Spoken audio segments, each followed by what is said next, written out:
Hello? Hello, Sydney. Remember me? What do you want? I want you. It's showtime.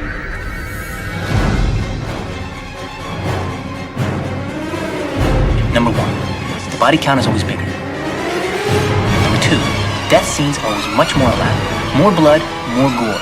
Carnage, candy. Your core audience just expects it.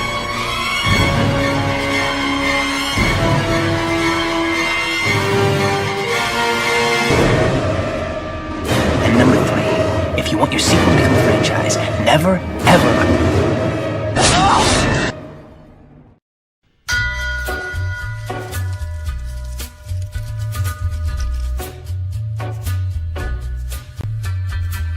You'll see him in your nightmares, you'll see him in your dreams.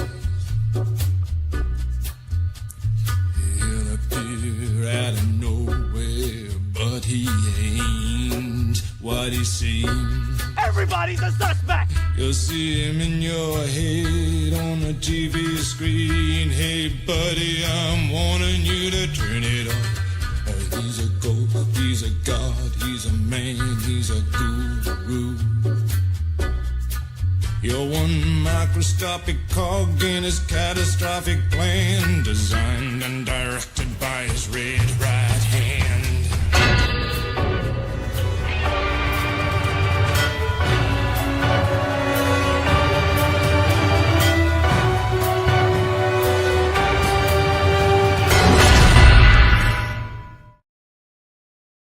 All your top.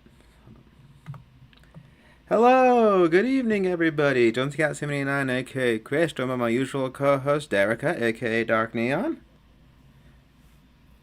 Hello, people. Help everyone in the most of the northeastern Midwest territories who survived the snow again that just passed by. Oh yeah, well, you guys have had bigger snows up that way. We got a little dusting over here, but hey, Dude, the snow went up to my knees. yeah, I know. I'm just saying there's been bigger, but I know that it inspired. We all know that when people get cabin fever crazy in the snow, they come up with crazy stuff like certain comic reviewers making a whole analog horror thing. Where I was going, wow, how did this even?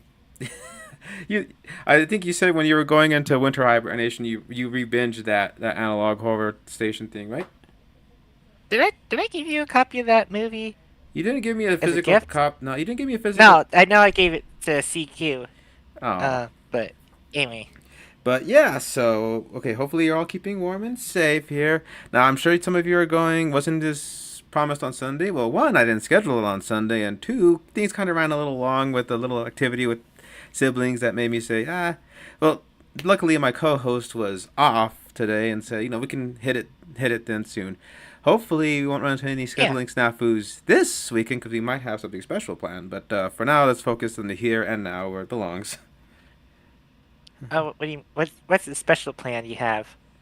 Oh, well, I like it says, though, 3 times the terror maybe requires 3 times the host.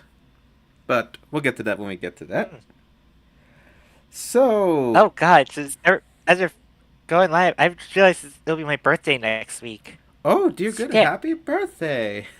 I gotta send stuff up.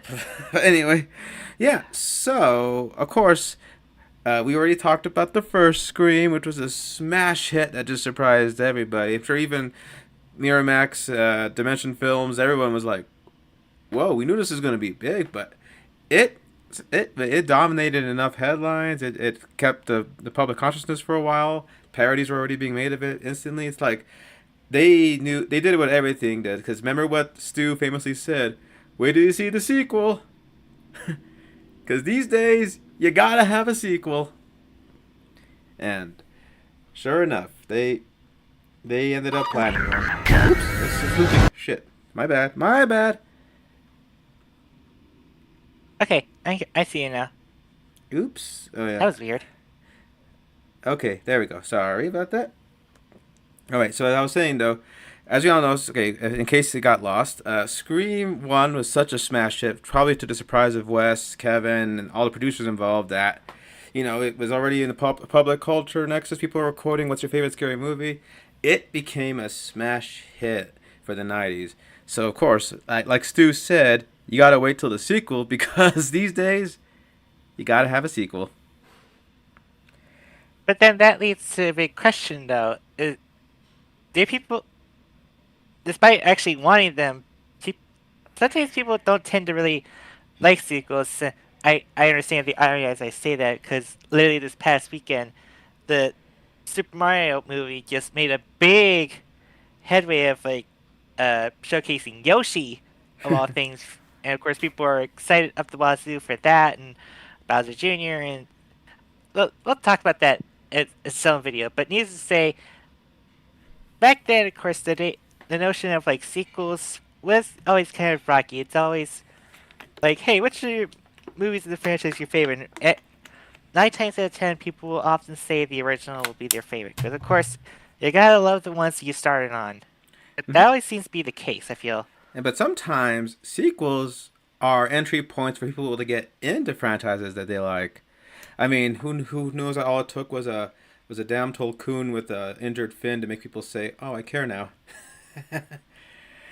Or for most people, I'm pretty sure most kids my age in the mid '90s probably had seen Hasta la Vista Baby before I'll Be Back.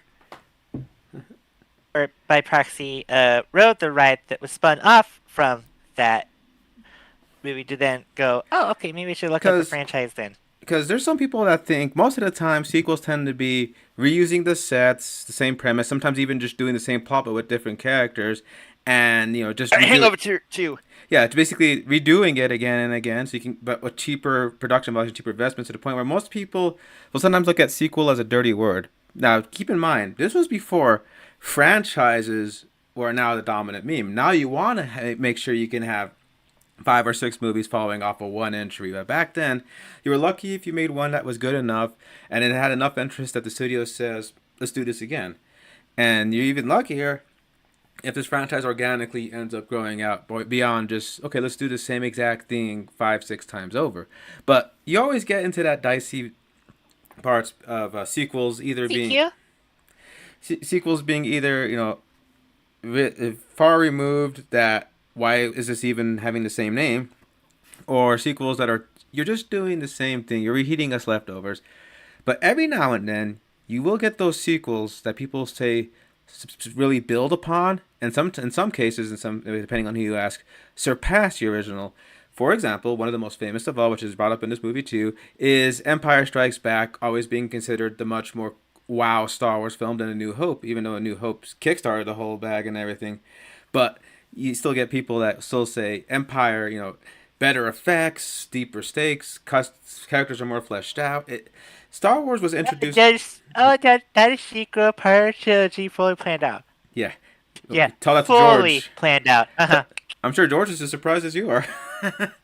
No, but yeah, like I said, though, or other ones, like I said, and then you get movies where the part 2 is so off the reservation, where you look at the part 1 and you do the Thanos treatment every now and then sometimes.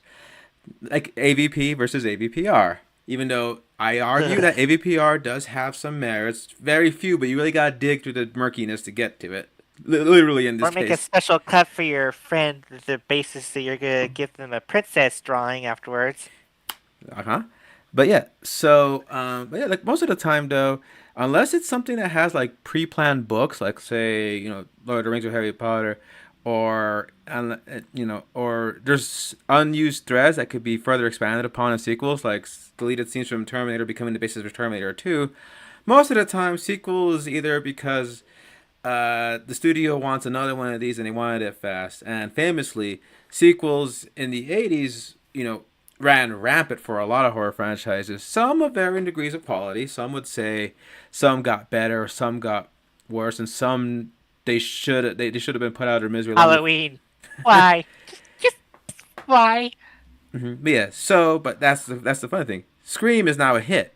Now they want a sequel. Now here's a question: does this movie end up, trying to poke fun at the tropes of horror sequels or does it end up falling victim to those things? Well, that's what we're here to answer right now. So, now, I'm sure, not to bury the lead, but I'm pretty sure when you ask most people to make a list of favorite Scream movies, usually the first 2 are always in the upper echelons of those of those rankings, especially Scream Mhm. 2. I mean, I think many people would say there's some that they say they like more, but there's some that they'll watch more than the others. And for some reason, Scream 2 just has that rewatchability factor.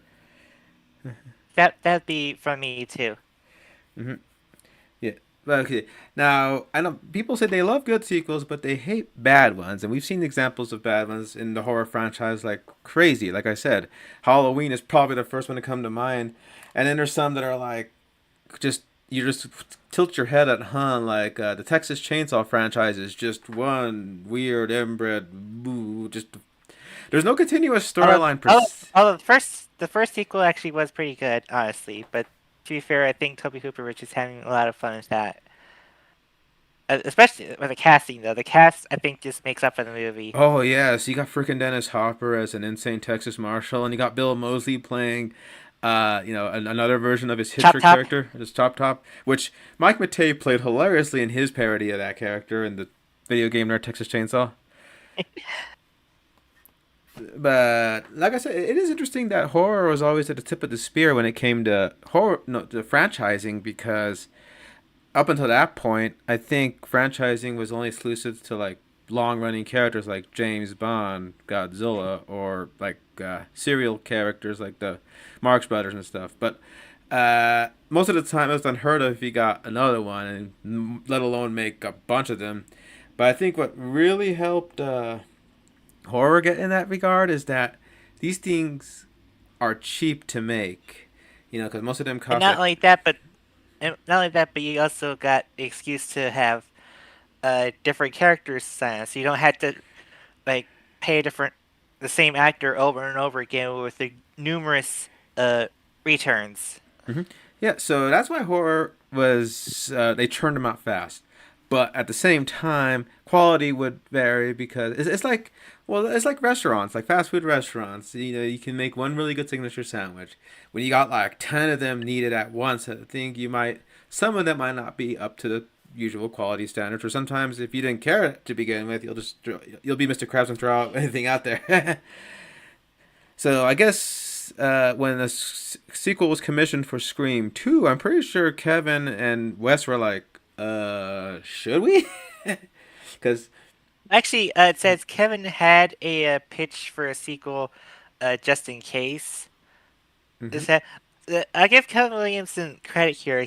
The dude was kind of prepared. Like he felt like he had a very, very strong, good idea, and he was smart enough to back up. It's like, I don't know, like if people actually really like this, then they'll probably want a sequel, and well, by golly, at least churn out one pretty quick. Well, I mean, that's the thing. I thought, like, when I was writing the title for this stream of saying Scream 2, I thought I had to put, like, 1998 or above. This came out literally a year after the first one. So the turnaround was Yeah, pretty I was fast. surprised. I was surprised by that too. It's like, no, it can't be 97. That's too soon. It's probably 98. That feels about right. Nope, 97. 1 year out. To be fair, that's how horror movies usually churn out. It's like, well, especially in the case of this franchise, they didn't have like supernatural entities or special effects to do. Like the most that they need to do is just like have like fake torsos and fake blood, and a lot of stunt actors tripping and falling over in Ghostface costumes. And, like Like, you could get that done pretty quick in like within 6 months of shooting. so according to this, I know Wiki's a dubious source, but come on. It says, Kevin Williamson developed two 5-page treatments for potential sequels, hoping the entire prospective buyers were with the fact that they were not just buying a film but a franchise. And hell, like that's a way to make yourself upsell yourself. You're saying, hey, if this thing's a hit, you already got like a few more ideas in the can rather than the usual of no. After something was like I love Alien franchise, but it was a one and done film with Ridley and Dan O'Bannon and Ron Shusett wrote it. And then Fox was like, well, we gotta do another one. And it was Jim that came up with the idea of like, well, what if we return back to the Ripley character? And who's this kid telling us about this whole thing? Even though his Terminator script impressed him. I mean, point is though, that one was not planned at all. But this one, here's Kevin telling Miramax or anyone who's going to buy it, hey, you're not only buying this one script that's already polished and finished, but you're going to have two more ideas. That way you can make these on the dime pretty fast. So, Hmm. Miramax executives were present. Craven was given a contract to direct two future films, and Williamson's idea for a sequel is that Sidney would be attending college, and a copycat Ghostface killer would start a new series of murders, which didn't deviate from what we ended up getting anyway. But oh my goodness, Dimension Films considered pursuing development of a sequel in January '97 after Scream grossed more than 15 million in the first month of release, with production being greenlit in March. So in 3 months after the other one lit up the box office, they're saying we're going to make another one. Like, whew. And Williamson already had 42 pages of the plot developed by this point. Hell, there was one that involved four different killers and that kind of stuff. But Craven was the one who was like a little gun shy, hesitant about returning to direct a film, as he was worried about missing opportunities and not wanting to be trapped by a Scream franchise. So Williamson and the other filmmakers talked with Robert Rodriguez about directing Scream 2, an offer he was willing to take. However, Craven did felt unable to leave Scream 2 to someone else and agreed to direct it, so Rodriguez left to direct The Faculty. I think that's He why. he probably remembered like, wait, the last time I left a horror franchise in the hands of someone else, and went, oh, yeah, I better not walk away from this one. Yeah, I mean, Like he remembered like the slog down. Like don't get it twisted. I love the Nightmare on Elm Street series. It's like my favorite horror franchise of all time. However, I will admit that the logic of how the movies keep going on and how Freddy keeps coming back just like gets so skewed that you just had to go like, how doped up was I to even like accept this? well, yeah, I mean, like it Like says, I think by time Freddy's dead hits, I was just, like check this like whatever. This is when he like gets killed anyway, so I'm just here to see how it ends. and he made New Nightmare kind of as a, like, well, the Freddy character has been, gnawing at my head. What if he came up with this existential meta version, which eventually led to Scream happening? But yeah, Robert Rodriguez did make a Scream style movie with The Faculty, really good film with Josh Hartnett and Elijah Wood. I still I'm still need to see that. Ooh, I do not want to tell you none of the twists, but Famke and the T-1000 are in it too. Of Uh, course it would be. I mean, I know Robert Patrick, but yeah, but Yeah, I know. yeah, but like I said, though, I guess Robert almost directing this was probably the cute little nod they made in Stab when they added a credit and thinking Scream 4 showing a stab, the whole full Stab credits, and it said directed by Robert Rodriguez. I don't know if Robert actually directed the Stab sequences or not.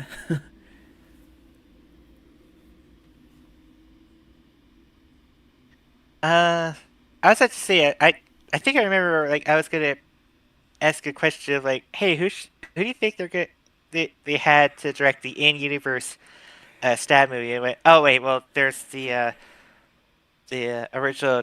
No, he was the producer of those movies, not the director. I think they changed hands with that. Huh. 'Cause But oh man, I've been rewatching this movie multiple times. You'd think I would pay attention to the. I know is that the thing in the credits for Stab say based on the Woodsboro murders by Gail Weathers. Mhm.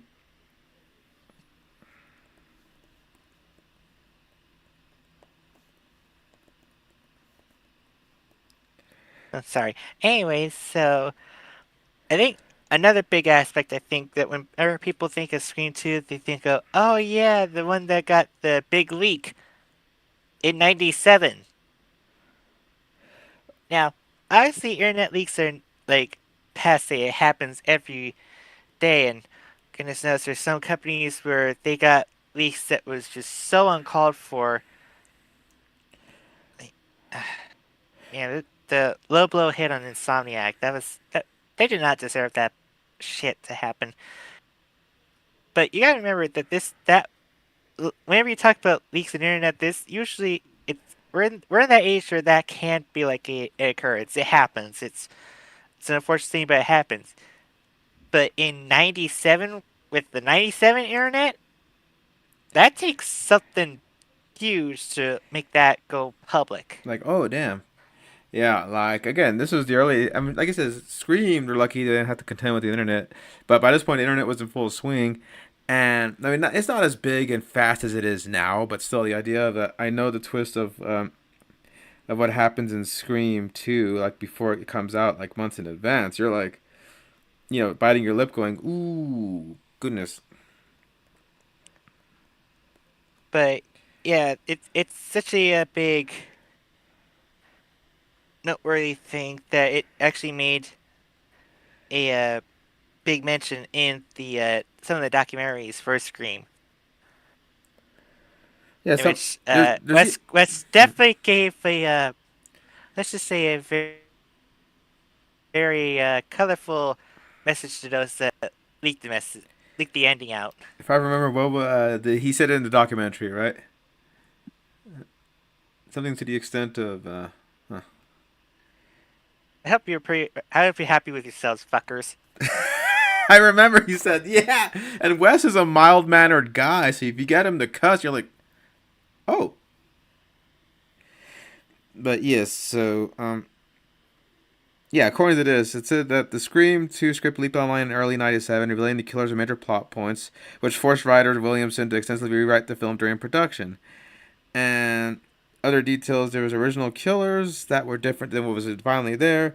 And due to the leak, the ending was changed to feature the killers we ended up getting. But there were dummy scripts that were thrown out there to make sure to prevent any. Also, It's one of the first high-profile internet leaks that had to make a studio go, oh crap, we gotta change it. Like, imagine if before Empire shot the famous "I Am Your Father" scene, that got out like way ahead of time, and I'm sure George would be like, oh, it's out. whoops. Well, I mean, don't forget. Famously, I think Mark. I remember Mark telling this story in a magazine about how he was told the real line before filming. The whole, it's actually Vader, it's your dad. Like, well, yeah, but he's gonna feed you the line, but you react to that and everything like that. And he told the line I was told was filmed was David Prowse going, "You don't know the truth. Obi-Wan killed your father," and I'd react and everything. But he said that a few days later after shooting, there's tabloids in the UK saying Alec Guinness, new big baddie in Star Wars, and he goes, I guess someone must have let it slip. Like, thankfully, Yeah. he knew the real line, then the real thing came up. But the fact that was told as a Oh yeah, and Uri also said like if this goes out, oh, I know it, George says it, and then once they tell you, you'll know it, and this gets out, we'll fucking know who to put the blame on. It still makes me think of the part when when he met Harrison at the premiere and, kid, you didn't fucking tell me he was your dad. I think he felt a little like, oh, I was out of the loop for this? Yeah. Oh, But yeah, crap. there was like they always kept making like different dummy copies they would call. One of them even had Dewey as the killer, and I think we all can agree. Like if that got leaked out, pretty sure people were like, "Nah, there's no way him."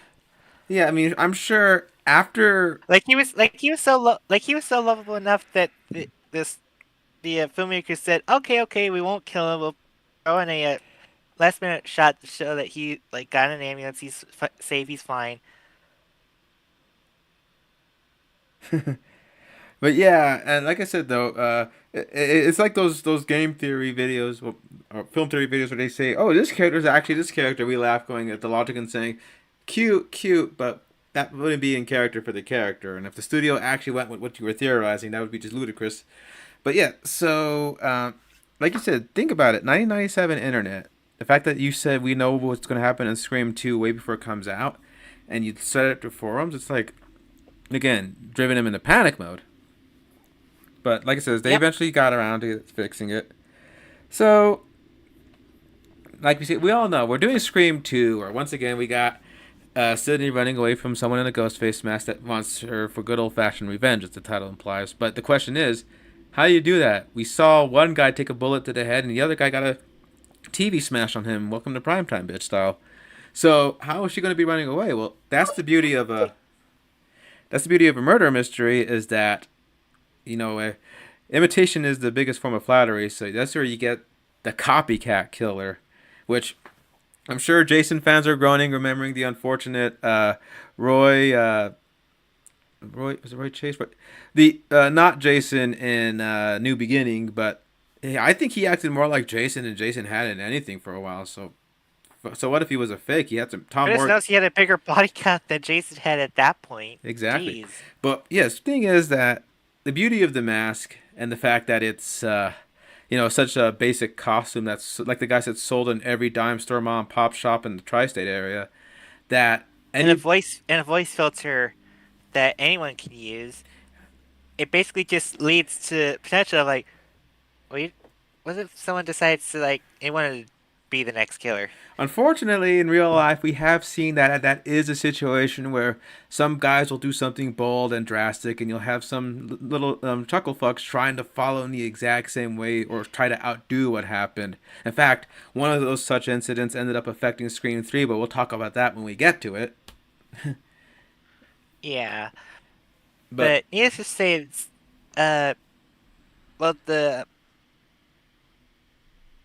it definitely just leads to how Screen 2 can actually function. It's like, well, okay, well, we got one set of killers, but who could be devious enough to want to keep going? yeah, in fact, like I said, they in a way gave themselves an unlimited supply of sequels with a different Ghostface killer every time, because it's not like Freddy where you're gonna have to keep the same Robert Englund, or it's not like Jason where you have to come up with some ways for him to just be unkillable and then throw the whole Or lot. Michael, where you need to just bend the timeline more ways than fucking Legend of Zelda does. Yeah, the thing is, the Ghostface is anybody. Hell, in Mortal Kombat, one, he is a guest character, and there's a bit where the constable character Lee May asks him, "Who are you under that mask?" And he goes, "Ha ha, that's the least interesting thing about me." And there's a part two where Homelander, who's also a guest, Anthony Starr, wants to be Wesker. He ends up telling he will like freaking like rip him limb from limb. Like he say he'll tear him apart, and then go through the go ahead. The sequel's already been greenlit. Yeah, but Uh, yeah. So the thing is, we got people keep saying, "Well, isn't this running the risk of just doing the first movie all over again?"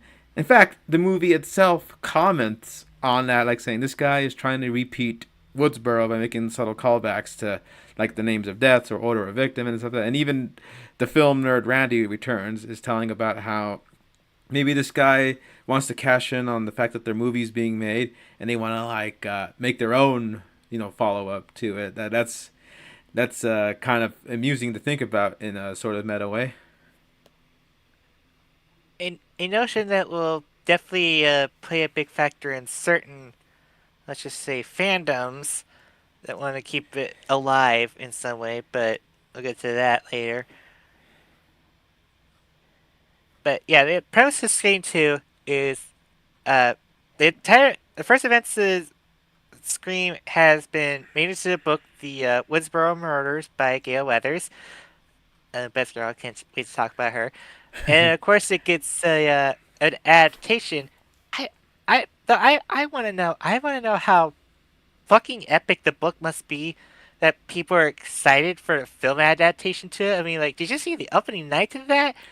Like, my God, I don't think The Last Jedi was like this pumped for like a big uh first night opening. Then And I went again, in costume when that happened. then again, seeing how today we have so many people obsessed with true crime podcasts and murder mysteries and stuff, I'm sure hearing about the famous Woodsboro murders being made into a movie everybody can see was probably exciting to people. So I can see, I wouldn't be too far flung to think that late mid 1990s would have been obsessed with that the same way we have current people now obsessed with true crime podcasts and Dahmer and all those things. Right. Plus, I guess a documentary would have been made in that, and then it would have just jump started someone to like, yeah, this sounds like a pretty good movie. and then Just your credit, it did. So and of course they wouldn't make a on top of that, don't forget, people love the based on a true storyline. I mean, look at your favorite horror movie of all time. The fact that the Blair Witch Project was said this all happened, this is all real, made people even more scared of something that they were able to pull off on such a limited budget, limited vision. But the atmosphere and those little words inspired by a true story really did help, add more to the terror. So I'm sure people Well, are. it wasn't inspired by a true story. It was just it just looked real. It just the people. But yeah, and then but yeah, like I said though, the what was it? Oh yeah, but hell, even way back when, the Texas Chainsaw Massacre, the following events are inspired by true events.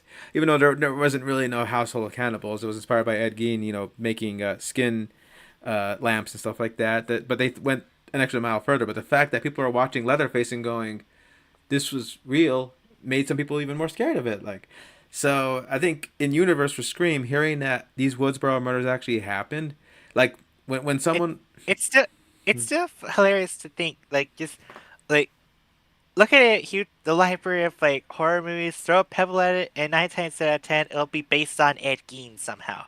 Like Chainsaw Massacre, fucking Psycho. Like goodness knows, all the fucking recent wave of horror clown killers even I think that's John Wayne Gacy, but or well wait, you know what I mean. I see what you mean. Oh, and on top of that, when we mentioned that too with the hell, look, I mean, we know people still love that inspired by true events hook with something as recent as the Paranormal Activities. I mean, not Paranormal Activity, Conjuring series, the Conjuring series. The, yes. so, anyway, but I can see why Gail's book about living through a celeb living through real life murders would become such a hot ticket that the studio said. Of course, the studio with Lance Henriksen is one of its boards saying, "Let's greenlight that shit." So, all right then. So the premise, like we said, is that Sydney, like I mentioned, Sidney Prescott is going to college, moving on from her life in Woodsboro, which is she's already got that world where we look to her. We'll talk about it when we talk about it in depth about how a new movie based on her life story is about to be coming out, and then the murders start happening again, and then they start getting questions of like, well, what if someone's really trying to replicate it again? And you got our usual players coming back into play. We have Randy as our film savvy expert. We have Gail Weathers, once again, the intrepid reporter, now trying to, like that saying, she goes, you know how to say I wrote the book on this? I literally wrote the book on this, so I get a feeling about how it is. Hell, even Dewey, the intrepid police officer who barely survived a brush with death, is now back, limping along, but still back. So we have Get that limp anyways. Guys stabbed you in your spine. nerve damage. Yeah, so we have the usual players coming back along with some new faces. And but it does look like once again we have a ghost face that likes to call, likes to taunt its prey, and then strike them when they least expect. We even have a killing in broad daylight, which I think is one of the stronger kills in the movie. When we'll get to that. But it is funny to note that Scream 2 is probably one of the few. Actually, I think it's pretty much the only Scream movie that opens up where there's no phone call kill. Yeah, you told me that as we were watching it, and I'm like, oh, you're right. Well, technically, the phone call happens in the movie within the movie to help preface, like, oh, what's the usual MO of a Ghostface killer? But the actual Ghostface doesn't actually do the first phone call doesn't come until, like, I don't know, the first 20, 30 minutes in the movie, where it's with Sarah Michelle Gellar at her Omega Beta Zeta house. Buffy. Where she gets to be cast in the Casey Becker role. It's so funny. It's like first we had like everyone's darling Drew Barrymore that gets to be the iconic phone call first kill, and then the movie after it's the slow rising zeitgeist star Buffy Summers of all people getting the call. Mm-hmm. But yeah, so once again, like I said, it's pretty much a simple thing. Now our heroes are back and they're all in the chopping block and suspect list as well about what's going on and bringing back the Ghostface terror to Windsor College.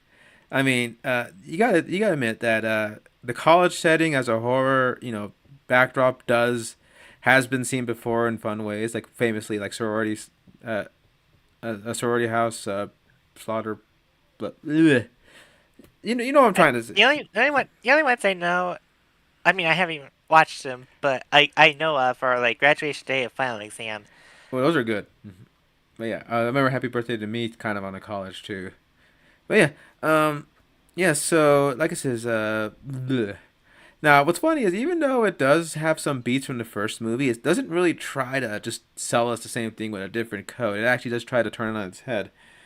And you already know what the game is with the fact that our very first kill that happens, and it is I remember I told you how the last movie was a little bloody, and they had to like make a few cuts just so they can skirt by with the rating. I guess they were given free reign this time to say, hey, go a little more as crazy as you want. And you get already gallons of blood on the first, kill. I don't think I've ever told anyone this, but I think have a very strong memory of actually seeing that initial kill as a young kid. Like, I think my parents had it on playing at TV, but it had Omar Epps getting, like, the bleeding shot and then the close up of Ghostface leaning. I think close up because I think you were kind of skirting around uh, too much blood, too much violence, and also, it's the full screen was kind of a bitch. Formatted to fit your screen and all So that. they were able to get out of like the whole knife actually hitting him, but you still got the impliedness of it and him like reacting and Ghostface's. Where he's like coughed up blood, and then it cuts to the Ghostface scene. I can't remember anything else after that. I think I might have just skirted off. It's like, don't want to see that. That's not for me. You got that face, scary for the victims, scary for a kid for sure. I'll tell you that right now. I told the often told story about the haunted house in elementary school, where they would tell you look close over here, and this guy's in ghost face mask driving. It's not even the full costume, just the mask, but that face was enough for me to be like, oh, I saw Ghostface in the shadows so many times after that moment. Uh, but but yeah, that's kind of a very effective memory to remember on. But then, of course, what's even more effective is like the bigger kill that happens is the one that happens in the mid theater, and all the people that around it. Like it only starts like a fair few people realizing like, oh shit, that's not actually fake blood, is it? And But the other people was like, kill her! by the way, Like I as would if he have. said they thought it was a publicity stunt. By the way, I'll tell you right now, I would have been so. I guess I would have had to be in the energy with them. But if that was my crowd during a scream, minus the killing part, but if I would had a crowd that rowdy during a scream bit where you got guys running through the aisles as the movie's playing, I'd be like, guys, leave it on the screen. Like, I'd rather be the freaking now shocked from Aristocats going, come on! yeah. But yeah, that was. But like I says, though, I mean, nowadays, like we seen the chicken jockey meme to know that oh shit, people can't get that right. But it is kind of funny. But I made a joke saying this is probably how critics of horror films see their audience, as these guys who are like just as sick as the killers on screen yelling "kill, kill" as someone's getting chopped right in front of them. In fact, I was surprised to learn that stabbings in theaters are very few and far between. That the most high-profile case of it happened as recently as 2024, which I'm surprised when I looked it up. Like any like high profile stabbing in the theater cases, like during a movie, and that was a recent thing. I'm surprised. I'm pretty sure if there was a stabbing near a theater, it'd Oh, probably be. I just dreading a little bit. What genre is the movie that it happened in? Uh, Shoot, I'm trying Because to. if it was horror, I was like, well, that's bad luck. But if it's like for like a fucking love drama or something or Downtown Abbey, I'd probably have a little bit of laugh. But it's like, oh, that's awkward. Disclaimer: I do not find the approach of like death in a public place to be a very funny thing to Oh, mention. I guess I was just somebody on a stabbing spree, and they just happened to go into a movie theater. Yeah, because it said that this has happened way back. But I'm trying to say that yeah, it's a suspect stabs someone at a drive-through window, then this person in the restaurant, and then it ended up. Yeah, they didn't say the movie, but I don't think it was. I don't think it was like yeah, it was an AMC and theater was put into lockdown. Girls were taken for non. I think it was during a family film because it says it was. Ah, God. Yeah, that's a memory. I know, but like I said, though, I'm surprised that stabbings in a theater weren't a thing because I bet you people were probably I bet you they were probably a little nervous about having a killing happen in the theater opening on a at a horror movie night, saying what if someone tries to emulate this, but they probably think, no, our audiences know better, already know better than try to recreate this, and for the most part, they've been right. So I'm just saying that that opener does really set the tone for what kind of movie we're dealing with, and it is kind of funny seeing the fiction dramatized versions of the movie we saw last year being redone to a varying quality that's different. It does feel like that kind of sleazy horror picture. It's weird. It's like it's got that weird paradox with it. It's like the setting is so overt, and over the top. Like what kind of person, what kind of like high schooler lives in a place like that? It does work for the killer jumping in and out at parts though. And hell, I remember they even made the fight No, that there's like so many window panes. How the hell is this with this ghost face like you sneak in and out of around at the very least with the real Casey Becker house, like there's it looked like a house. so many blind spots that like Casey couldn't see where the Ghostface killer was. I'm pretty sure if I was like stalked in that movie house, I would turn around and say, "Oh, I see your face, asshole." But yeah, okay, so let's go ahead and break But down. then like but like the paradox of like such a high budget place, but then the acting is just like so very wooden. Say, "Yeah, I don't know you, and I just like you already." But yeah, Supposed to be Heather Graham in universe, for God's sakes. and Come then on, Heather. and then of course you laughed when the fight back with Ghostface stabbing them was even much more like of a hook in the movie version versus her just barely struggling with the phone to keep him off. Yeah. Like it was a full blown cross. You're like, oof, wow. Yeah, not even the other real Casey put up that much fight. But anyway, we should probably bring up the cast right now since they're going to be the bodies anyway. So we'll go ahead and start with some of our fresh face over here. We'll start with probably the most high profile person who was just up and coming back. I mean, not up and coming. She was big, but she's even huger now since then. But we have Jada Pinkett Smith as Maureen Evans, and we don't learn her name till way later into the movie when they're trying to connect the dots about the connections between victims and stuff. But yeah, like I said, though, she's very funny, being the type of person that you always have when watching a horror movie. The if that were me person. Oh yeah, uh, oh what's the artist's name? It's like something Rachel. It's like the phases of watching a Purge movie. It's like, ugh, I hate these movies. They're so pedantic and boring and the same thing over and over again. As the movie goes on, they just get more inquisitive and ask random questions like, so does this happen like in the entire world? Or is this just centralized in America? Do they have purge specialists for television? But yeah, but no, but like we all have that one relative or that one friend when they're watching a horror movie and they say to my dad in any horror movie, why don't they just shoot him? It's so It's not his ass. it's so funny.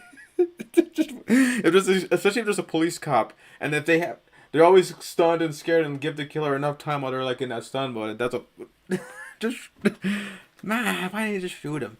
Yeah, but like I said, you always get that one. So that's what Jada Pinkett's character is like. Like she said, oh, if that was my ass, I'd be out of there right away. Why is it gotta happen? Why is her being buck ass naked had to do with anything with the plot?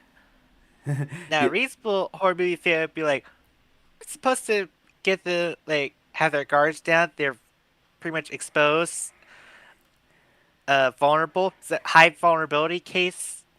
In the and the sleazy producers are all like, people like to see a good pair every now and then. That was definitely the mindset for a lot of slasher films in the '80s. That's for sure. When you saw so much DNA. I mean, yeah, but you're not supposed to say the loud part out The loud. quiet part out loud, yeah. But yeah, but it's pretty funny. Like so, she does get the distinction of being our second victim, but has the most dynamic kill happening. Where we got to meet our other guy, her boyfriend, Omar Epps' Phil Stevens, and I'm surprised this arm Omar. You look so babyface compared to when he's helping out with Best Girl in the Jurassic movies. oh no, you're thinking of Omar Sy. No, damn it! That's Bishop from Days of Future I was, Past.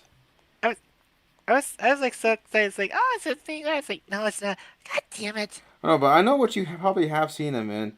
He was his recent he was on ER. That's where I remember him from being on ER. But let's see, Into D. What was Oh, no, no. Damn it! Now I'm thinking of someone else again. Like, like, okay, I'm seriously not trying to Okay, well, I'll like stop you make right there. stereotype or I'll stop you right I there. don't I don't want to. I That's like where what? I've seen him. He was in the House series. He was in House as a recurring. I remember him now in House. I mean, I haven't really seen that much House, but Anyway, it's okay. I almost confused him for the voice of the cat in My Little Pony, but that was another guy. That was a fella in the other fella in Equilibrium with Christian Bale. Anyway, point is though he is. But yeah, he was already on ER, so he was already a familiar face. So I'm guessing killing him was like a big, oh. Although unfortunately, I think they weren't trying to, but they kind of did reinforce that. Tay Diggs, that's the other guy I was thinking of. But anyways, you know that there's that running joke that says, "Oh, in horror movies, the brothers are always the first one to be taken out." Well, in this case, the first person we see killed is the black gentleman. Like, whoops. I mean, if you're gonna be a copycat killer based on movies, you might as well just be copycatting like horror movies then. Yeah, but you gotta admit though, it is pretty. Again, we're gonna probably talk about this movie in full, but I can't help but giggle at the lead up to his death because I think it was a stupid scary movie parody where they do the same thing but with a different appendage being used as a knife. But, Or the Maureen Evans character like being the most loud, obnoxious. To be fair, the Maureen Evans in the movie was also kind of being obnoxious at pointing out all the tropes and like shouting at scream. But I mean, she eventually came around and actually got invested in the movie. yeah, she's even telling him, no, no, no, go the other way, like that kind of thing, where she was getting into it. But and like I says, now what's funny about Marine is she has like she talks about she has like a psychology degree and all that kind of stuff. That's why she says she should be studying, but instead over here watching a movie. He was given free tickets to stab. I have a sneaking suspicion that one of our killers gave him that thing because they were all going to the same school because they said that the victims probably knew the killer.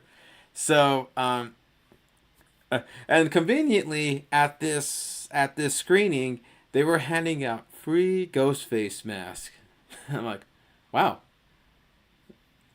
Which, to be fair, if they were handing out free ghost face masks, they would have also probably had the uh, notion of like there'd be like opening night, like people that would be donning the costume and it'd be like, hey, it's just like in the movie. They sell. It's amazing that like you can get these like anywhere really. Yeah. On top of that, though, those guys must have the crappiest viewing experience because, as you and I know, those visibility on that. There's no wonder Ghostface keeps tripping on stuff.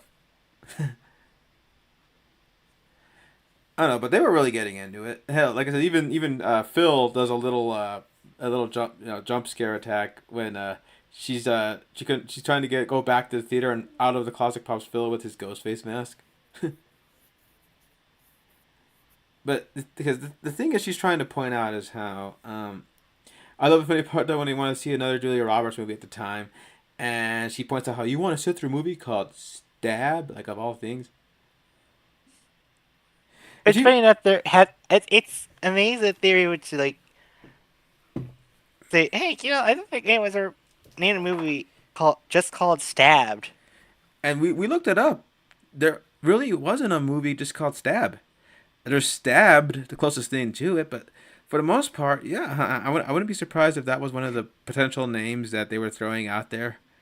But you got it does have a ring to it. It's kind of like how Alien is such a great word for the Xenomorph franchise. because, well, like I says, he was calling it Star Beast when he was making it, and then one word kept coming out. They kept the alien this, the alien that, and the word just floated out the page for me, and I'm all, that's my title. So I'm pretty sure when they were making Stab, they're going, think about it, stab, stab. What does he do? He stabs. It's a, because I'm pretty sure a movie called The Woodsboro Murders kind of makes it a little too centralized, but making it stab is it could happen in any town. It could even happen in your town. Yeah. Mm, But yeah, so like I said though, he does get the first kill of the movie, and again, it was surprisingly graphic. Where he's hearing some whispering, it sounds like someone's praying to mommy for something. He's like, "Huh, interesting," and he kind of thinks it's funny. He wants to kind of lean in on what's going on with this other guy's, uh, murmuring and stuff. And then, kaboom! Ghostface just rams a knife all the way through, and he must have hit a temple or something because he was like twitching and spasming and bleeding and what's even crazier is there were two other Ghostface cosplayers in the restroom that were just passing by, but you got the real Ghostface standing there. And obviously, this Ghostface is just as much a movie nerd as Billy Loomis because he pulls a trick straight out of Halloween for the next kill. Oh yeah, where he disguises himself as the dead boyfriend. Uh huh.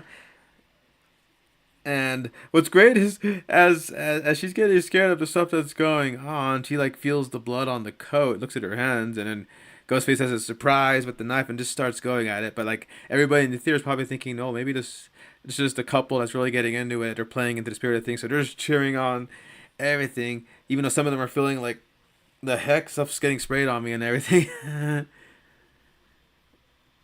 And I got that. That is a powerful image for me when you have Jada on the theater thing, screaming as the ghost face is like all over the projector.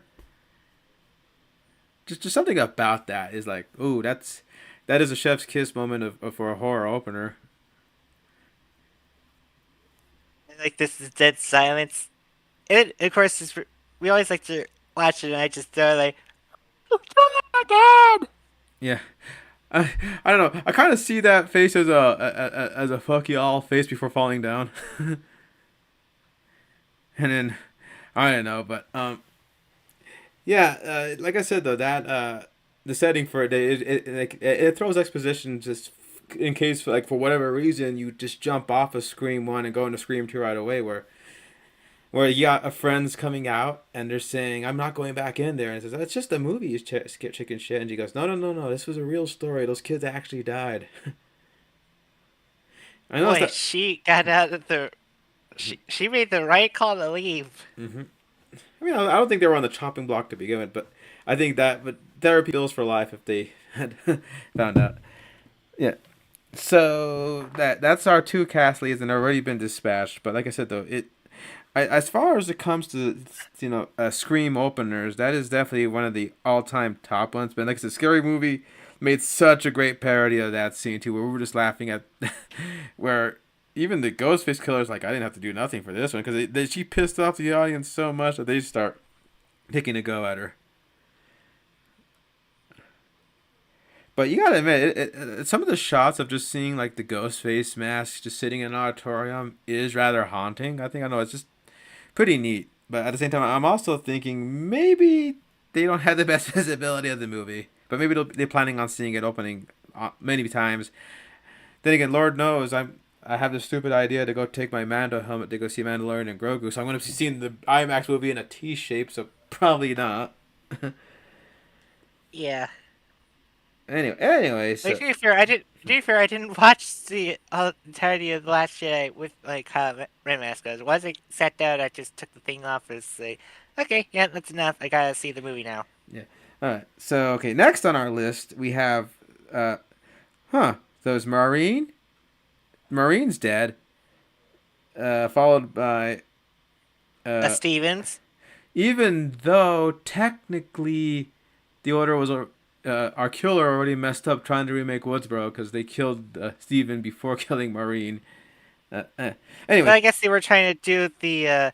Okay, well, I know it's the name order is different, but it's technically it's the boyfriend first, then the girl. Yeah. Okay. Anyway. Screw it. I'll just go with that one. Yeah. So we have Casey Cooper, also known as Cece, and that's again played by Sarah Michelle Gellar, who again had already been lighting up screens as Buffy by this point. In fact, people are thinking, "Oh, we're gonna get Buffy versus the Ghostface Killers." So she's just an average sorority girl here. There's a scenario in which Buffy got her monkey's polish of being a normal girl. Oops. But so what's great about this is that she does play this smarter, where you would expect her to last longer in the movie, but she still gets undone by unforeseen things out of her control. But like for example, But to be fair, she had to be punished. She broke the rule in the Omega Beta's Zeta house. No eating in the living room. And what do we see in front of her? A fucking pizza box! oh, Hey, so girl, I love pizza as much as the next girl, but respect the damn rules, sober sister. but what's great though is that she's all alone in the house. And she gets the phone call, and what's funny is she does trade barbs with the Oh, killer. she's also watching some let's say public domain let's copyright worry films, among which is the original Nosferatu. Mm-hmm. What's great though is that she's first calling along, like, okay, maybe this is one of our drunk brothers and all that kind of stuff, and then he says in the end, "I'm not." Just Ted. But what I love is that she trades barbs with the Ghostface. Like when he's asking back, like, "What if you're not? Like, what if I hang up?" And then he goes, like, "Why do you have to answer a question with a question?" Yes. I'm inquisitive. Oh god, I just realized that Mustafa in Austin Powers 2 would hate talking to Ghostface. 3 times. Yeah. Oh god, that also came out in the 90s. No, you have to ask this question, the same question 3 times. Oh right, it bugs him. Yeah. My favorite line. I hate to get sidetracked, but I gotta quote this one just to get out of my system. Oh, where is Dr. Evil's hideout? Just go to hell. Where is Dr. Evil's hideout? Then do I really have to ask you 3 more times? Go to his powers. Where's Dr. Evil's hideout? You said it 3 times. Nope, he said before the 3rd one. Do I have to really ask you 3 more times? It opens a whole new line of questioning. Like, Yeah, he's kind of right, but like it's just that's the consistency. God, the 90s is just it takes us so much of our childhood, doesn't it? yeah, but Even gosh, though even though for some of us technically we didn't watch these type of movies like as they came out, we kind of saw them after the fact in 2000s. thank Really. God for VHS. But Yep. yeah, so we got like I said though, we think she's gonna make it out, but of course, like I says, this does lead to a genuine good scare where she bumps into another roommate who is still in the house, so she's not as alone as she thought. Donnie, damn it! And then in the background, you kind of see Ghostface kind of like slink in unnoticed. Well, she says, "Oh, the phone call's for you." And I love the whole. This actually is a good line with the whole. "Oh, it's Ted. He's calling." You're like, "Who's this?" "It's Ted." "Oh, Ted wants to talk to you." Then, "Hi, Ted." "You wish it was Ted." Yeah. But I love how when the phone rings again and she's hesitantly looking at it, and the framing should tell you this is coming, but if you're just as involved as she is, you don't pay mind to the door being behind her. So when she does the hello, you expect Ghostface to taunt her again, but then, boom, just jumps out at her. Heck, you can tell I like the kill because I mean that jump because I put it in the intro. And unfortunately, she didn't listen to Sydney about going out the front door instead of going up the stairs because she. Well, to be fair, she did try going to a door, but Ghostface just whipped around, so she had to like kind of get corralled up the stairs. And to quote the joke, Her only line of defense, tossing the bike down the stairs. oh yeah, which again calls back that hilarious scene in the Scary Movie where the killer is just getting obstacle after obstacle thrown at him, and then it becomes comical. The grand piano, but Grandma. yeah, but like I said, the like the Joker famously said, "It's not the fall, but the sudden stop." Where Ghostface gave her like a whip. Fair, she gave her a stab, but she was still like, "No, please, no." Enough to get And then like, just dropped her off. yeah. But there goes Buffy in this thing. But it was amusing fact. First movie had the crew watching Halloween. Halloween H2O is a sequel to Halloween, but in that movie, while they're watching a movie before the sorority takes off, they're watching that scene from Scream 2. Now, movie fans know that originally it was supposed to be So I Married an Axe Murderer or So What, which had Mike Myers in it, but because of copyright, they couldn't secure the rights to it. Dimension thought, well, we have Scream in our vault, let's go ahead and put Scream in it. So you get this funny paradox of Scream of Scream watching Halloween while the Halloween sequel has Scream in it, and you're just going, oh no, I've gone cross-eyed, thinking about it too hard. You think that's my fuck? Remember that in Nightmare on Elm Street 1, freaking Nancy is watching a scene from Evil Dead. And Ash Williams is in the damn universe. Oh, Kinda. shit. Sorta. It's complicated. I didn't think about that till you put that in my mind. Huh. Oh, and during the scene in Jason Goes to Hell, which is connected to Nightmare, you see Yeah, the Necronomicon. Necronomicon X Mortis. And not that it Which looks then kind of like leads- it legit is the actual. It is. It's the prop. It's the damn prop, which of course leads to, like, the revelation of, oh yeah, Pamela actually dabbled with the Necronomicon at one point. Okay. Next on our list of potential victims, we have Elise Neal as Haley McDaniel, Sydney's roommate. Newest friend after her last one, got Got smushed. booted to the door. Yeah. Yeah, and like I said though, and what's great is that she does play the role of, sassy friend pretty well. But what's funny is she's always the one that's like whenever we always have that one friend where if we're feeling off and we say, no, no, no, I'm okay, we're fine, their friend senses go right off to go like, no, you're not. Yeah, I'm fine. Yeah, no. It's becoming your theme song, man. But yeah, like I said, but she does have this running plot where she's always trying to get Sid to join a sisterhood at some point because she's part of of a sorority. Oh, I just realized, like, that I think they got her. They allowed her into the sorority because she's friends with Sydney, and they kind of want Sydney. Like when they meet up in the movie, they just call her Pledge, Ah. and it's like call Sydney by name. Oh, that's a sad thing. But what's great though is that she is the oh hell no friend, especially when it comes to a very close encounter with Ghostface. But she's usually there to be Sydney's support, also be Sydney's like explain the rules to us, like when her boyfriend does Pump something girl. Also, it's like, yeah, you got that on film. yeah, yeah. So she does fill the Tatum role, and she is pretty sweet. But again, at the same time, I think she's more diet Tatum. I feel like. yeah. At the same time, she's also thrown in there to be a left wing red herring. I mean, like a left field red herring. Like what if it's her? Even though I feel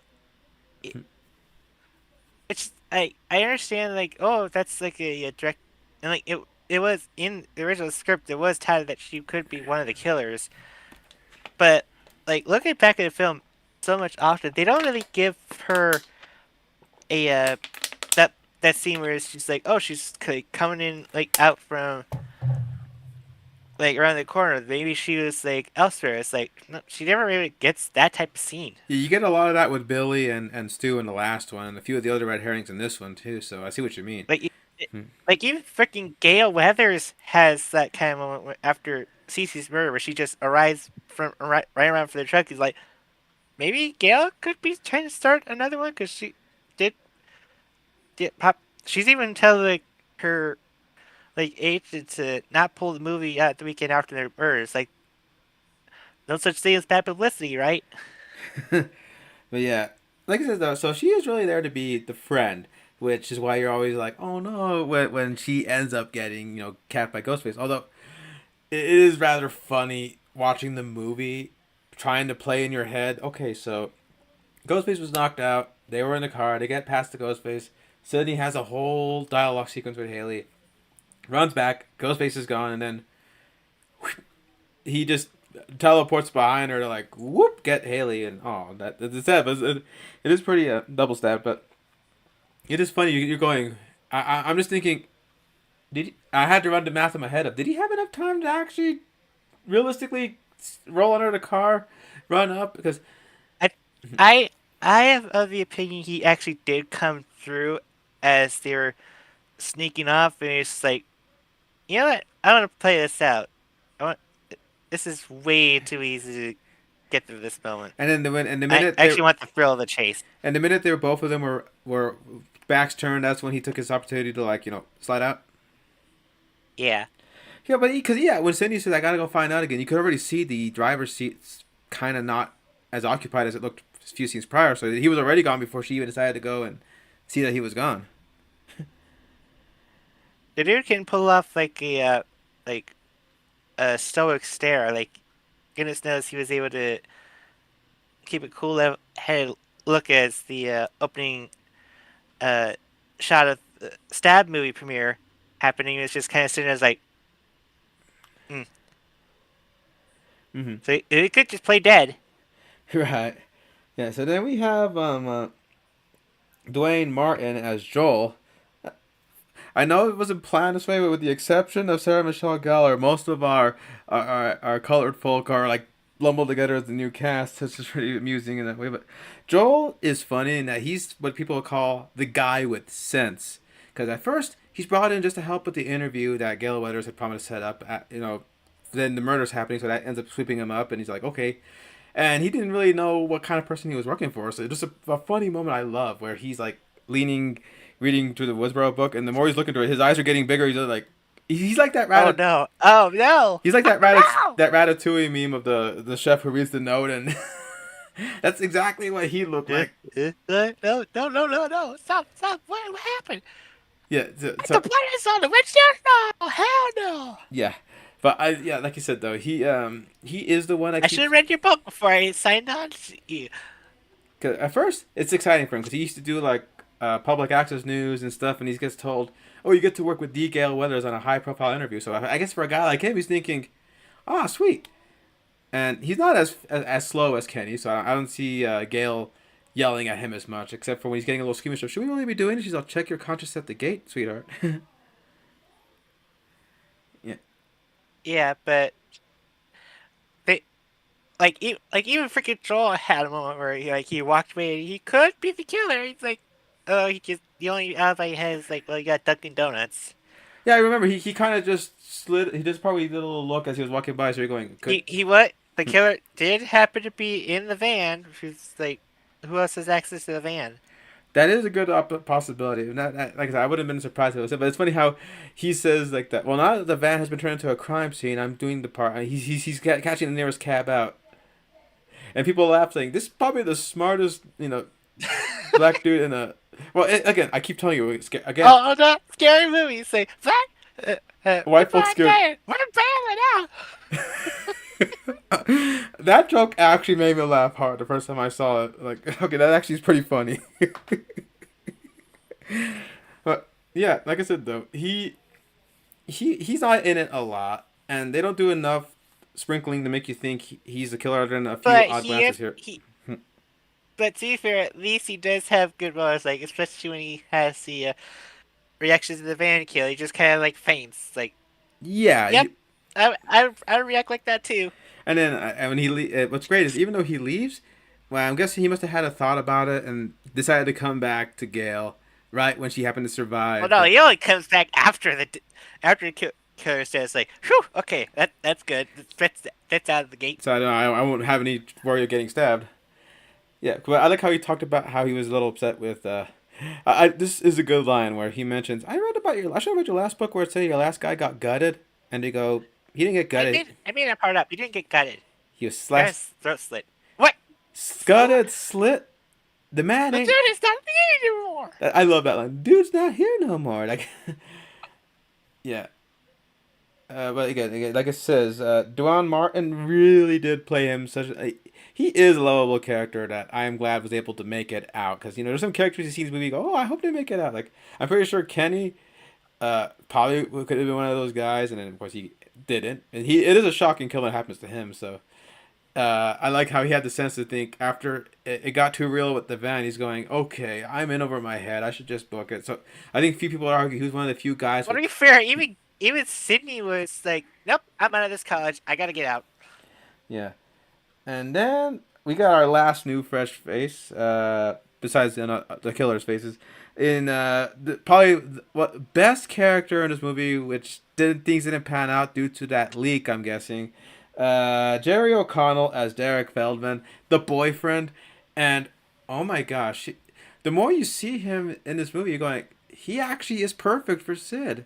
In fact, that's the problem. Maybe he's a little too perfect. And Too perfect. we all saw what happened when she had the seemingly perfect guy with a messed up home life into her life. So it is kind of it does make you so mad at the actual killer for doing enough misdirects to Sid that she starts to doubt him, where you can tell it's affecting him. And yes, they do film it in ways where you're thinking, okay, maybe he could, because there's one line in He particular.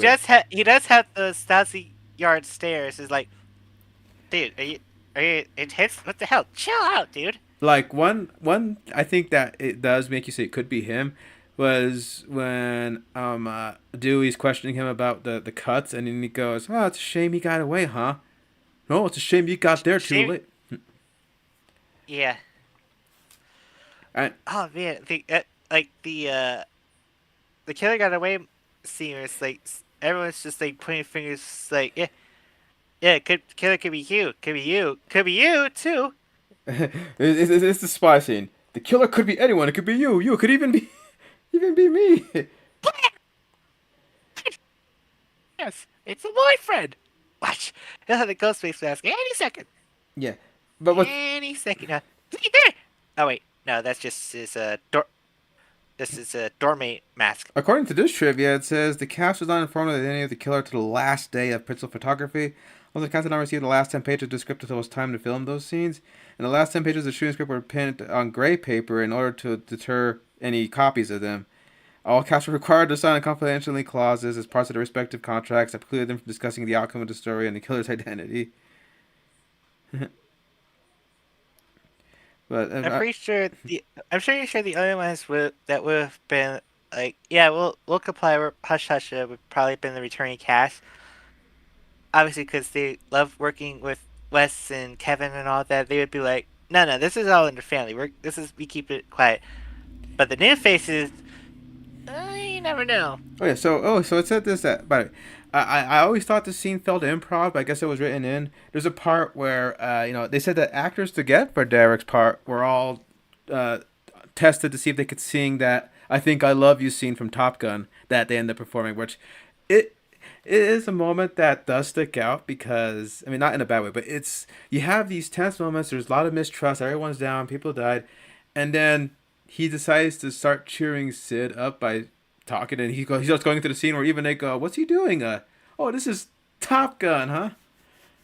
Which I feel so bad for only watching Top Gun after Maverick. It took me so long to get around to that one. I actually watched Top Gun before Maverick came out. But yeah, God, the fucking goose death. Yeah, fucking messed me up. But big time. But rewatching it, and when I saw Top Gun and I saw him starting, I went, "Oh, so that's what Derek was doing in Scream 2." It gave me an aha moment. And I do find it amusing, in hindsight, that we have Jerry O'Connell in this movie, and a few movies down the line we'll have Anthony Anderson in another one of these things. So we'll have had two guys from Kangaroo Jack in the Scream franchise at different intervals. Although that's funny why his face looked familiar. Oh God, I remember watching that dumb movie as a kid so much. Yeah. On top of that, I gotta say he was much more, built in Scream 2. Like, I mean, he had like a normal average build in Kangaroo Jack that made him look like the everyman. But you see him as Derek in Scream 2, and you go, this guy, even though he's going for med, he could also make for a good football guy. Yeah, no doubt. And he has those dreamy bangs, those blue eyes. So that's why you get so hurt rewatching it, and especially if you already know the twist, and turn it around again, you're like, no, Sid, don't, no, this Sid, trust him, believe him. Yeah. But he does get a humorous moment where I always did joke before transitioning. I said if I ever met Nev Campbell, I'd say like, can you make this that like to Derek that you didn't let die? I would actually say that to her. I was like, no, don't worry. We don't blame you for that. That's like, but you should have always remembered the rule in like the from Pierre Jackson that Derek's never run. He will never run from you. And then, oh goodness, it was. Oh, yeah. We'll get to that in the trivia. But yeah, like I said, I just wanted to look up to see if that scene was written or improv. But yeah, it was. They auditioned guys to see if they could sing that song. So I guess it makes sense. But yeah, what's great though is that he does have that the physique, and like when they talk about the killer having such crap aim when it came for the knife missing every vital vein in his body, surface wound. Yeah.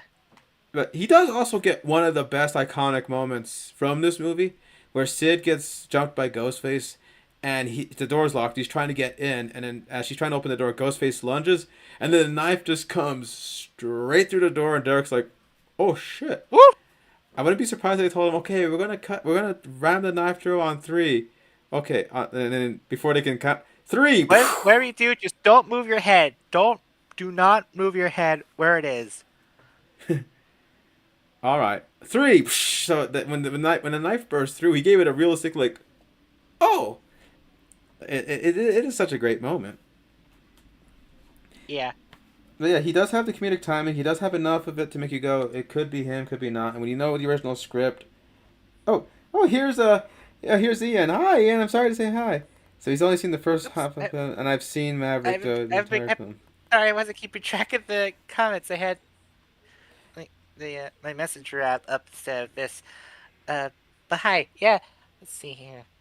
Can I see the first half talk on Cinematic entire film? Yeah.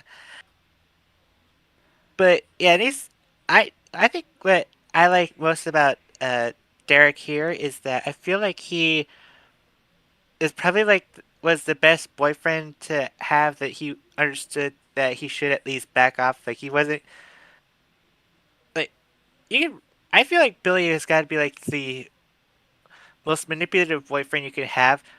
Oh God, no! We'll get to him part five way later. But I feel like Billy was like kind of like really gaslighting Cindy at times, like always like bringing up like, oh yeah, by the way, you haven't touched you for a whole year. Whereas Derek's like he understands like he got attacked. Cindy's like suffering PTSD, knows like to back up, and like he does he oh my God, you can see he's a little bit hurt in his face, but he's like, no, I shouldn't cry. It's like she's dealing with her issues. I should respect her wishes. Oh, okay. I should have read this before starting, but going back to Joel. According to Wes Craven, it was Dwayne Martin's idea to leave after the van incident to make it more realistic. So I, Wes was always taking Oh input my in. God, Wes did like Kevin wrote like, yeah, despite the van killer, Joel would be after he was reading, it's like, no, I wouldn't. Be Yeah, goddamn out of there faster than you can blink. and then Wes is thinking like, yeah, he's right. Yeah, you got a point. I mean, this is supposed to be a movie about dealing with killers that are inspired off of horror movies. Like it did make it like if it worked for the first two, that made the characters feel real. We might as well just keep the train going. Oh yeah. Um, oh yeah, this is so funny. Going back to Jada, I read this is that she revealed in 2018 that she was determined to make her on-screen death one for the record books. I remember saying to the director at the time, "I want to die the most horrific death that's ever happened in a horror film." And she said, "I wanted it to be long and excruciating." And he's like, "All right, cool." Oh, so here's to go with you. What you said about Derek earlier. He said that any scenes with Derek deliberately shot with him looking around ominously and blankly dropped much of the film as a red herring. So the audience would wonder if he was the killer or not. So that was done intentionally, so as a red herring. Oh my God, Jerry is like, oh man, I'm not the killer, am I? Really? Well, I think he did know when they signed the original one, but after the leak, he's like, well, it makes this it does make you. I said this. I think in another he would have made a great Hal Jordan in the '90s. can see that. That or Soups himself, actually. But but yeah, Huh. but like I said though, he's great. But the humor scene I love with him is when he gives her a protection charm, which is his own letters, which even his friends are like, he's not supposed to do that, right? Oh no, if the brothers find out, they're gonna his ass is grass. And sure enough, that wasn't just an empty threat. He ends up going through a hazing just because he gave away his numbers. But I think it was a convenient way to have him not be there when Sydney gets jumped later, and that way you wouldn't think he was And the killer.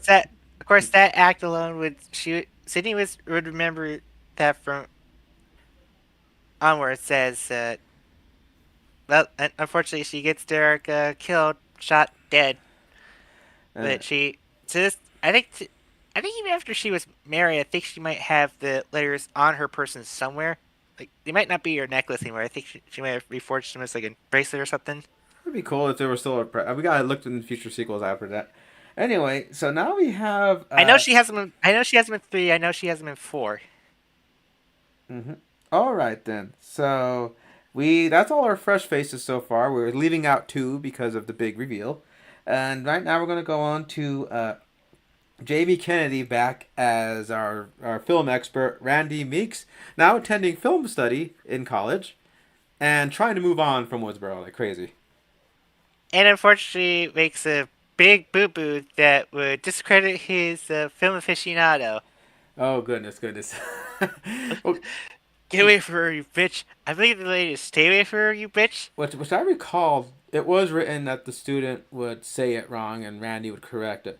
But I'm guessing that line is just so iconic. The film is so iconic. He said it right. So And he's like, to God say, damn it! I had to say the line wrong to sound. Yeah, whatever. yeah, Yep. You're not gonna keep this take, are you? Are you? yeah, but to save face, he ended up saying the line wrong just to keep the flow going.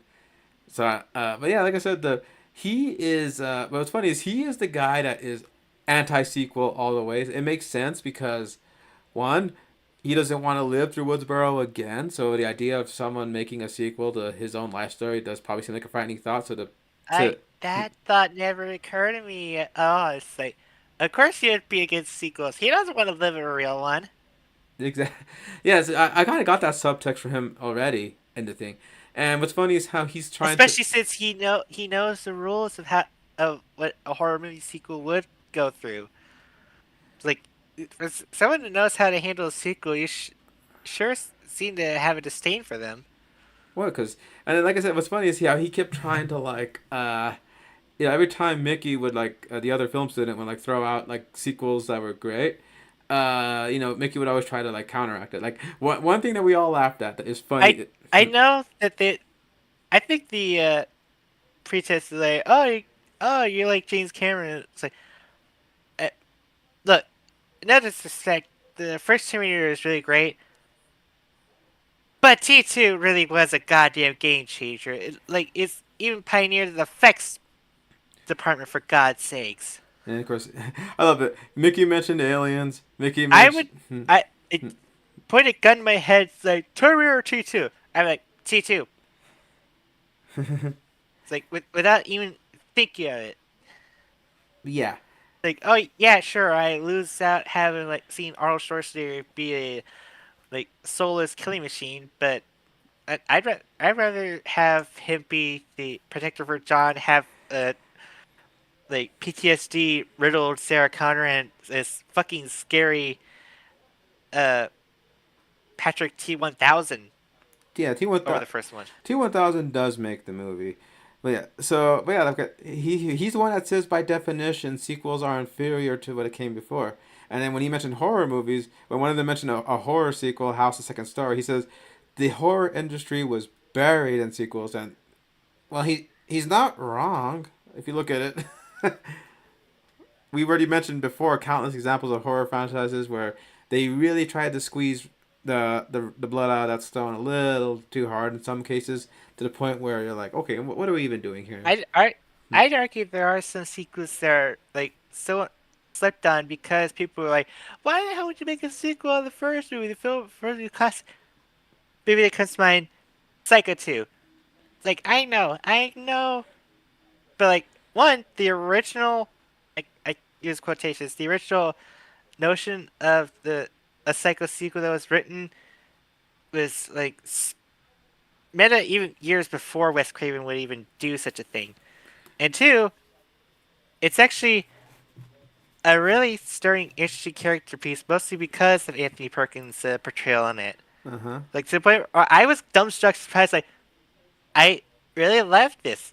I really like this. Oh, how does that happen? It's true. And like I said, you will find a horror sequel that will elevate things for you. I mean, remember, we all agree Predator 1 is a classic, but I do have a very strong soft spot for Predator 2, as we established during our It, hunting games. yeah, we did find like my Predator 2. I actually really dig it.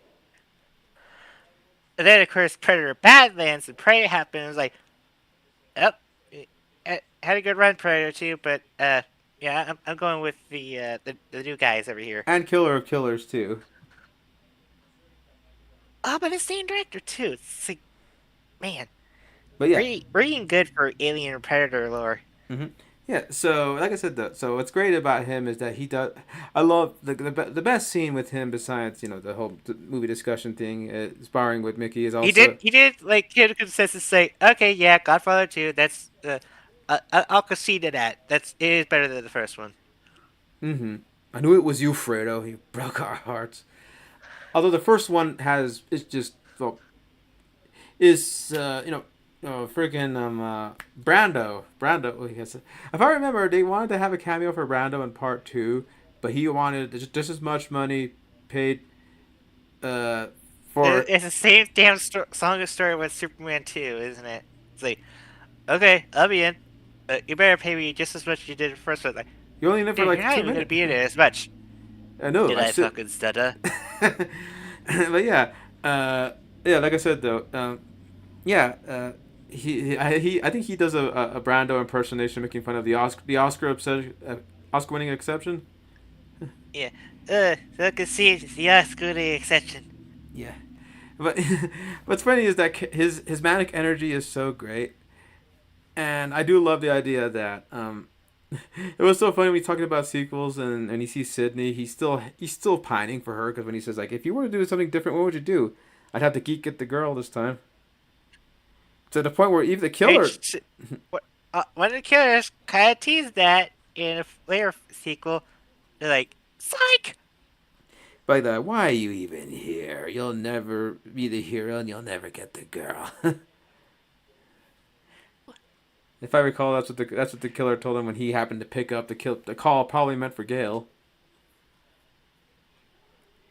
A call that she would finally get to have, like, years later in New York of all places. But so we're going to talk about this, the big thing people remember for Jamie Kennedy, because he lays out the rules. So according to him, well, do we have a section for the rules? Oh, we'll get to that in more detail with the rules. Okay. The rules are that body cuts Way more bigger. bigger. The death scenes are more elaborate. Carnage, more blood, more fatality. Carnage candy. Your core audience just demands it. We've seen that in horror films. Lord knows we saw it in the Saw franchise. The body count's always gotta be bigger. Yeah. And yeah.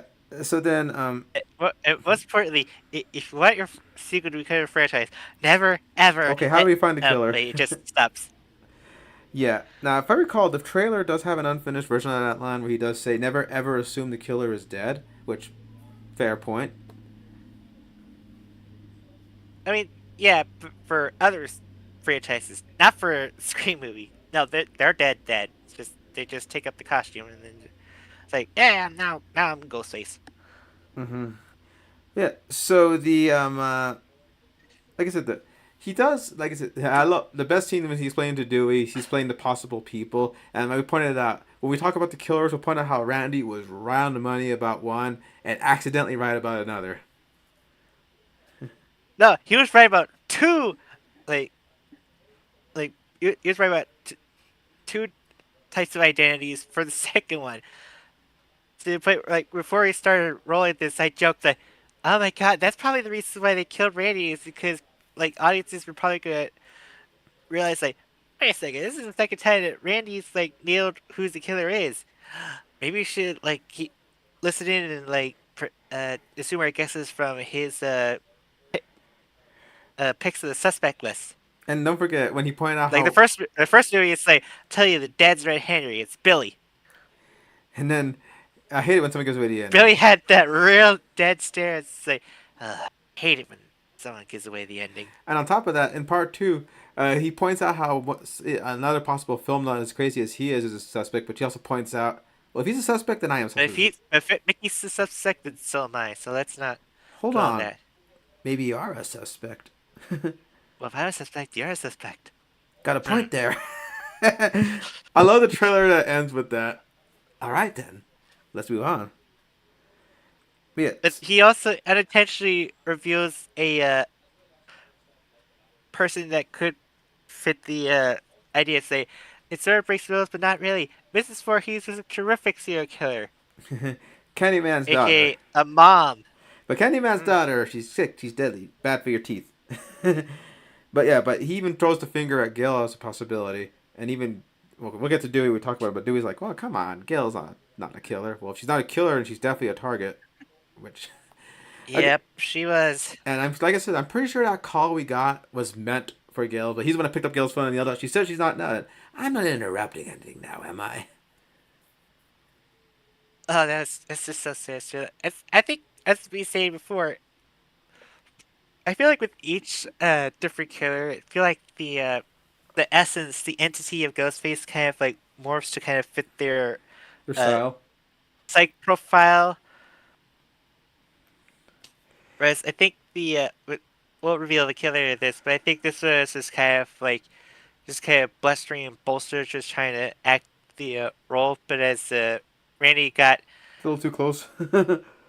just close, that courtesy went out the fucking door. It became like Or rather, in this case, the door slid right open and snatched him. Exit stage left. that did actually legit startle me when I first saw it. Oh yeah, it's me too. Because not that I was Oh my! Oh, he? not that I was expecting him not to die. Like, oh, but just the fact that it happened that way and in broad daylight too.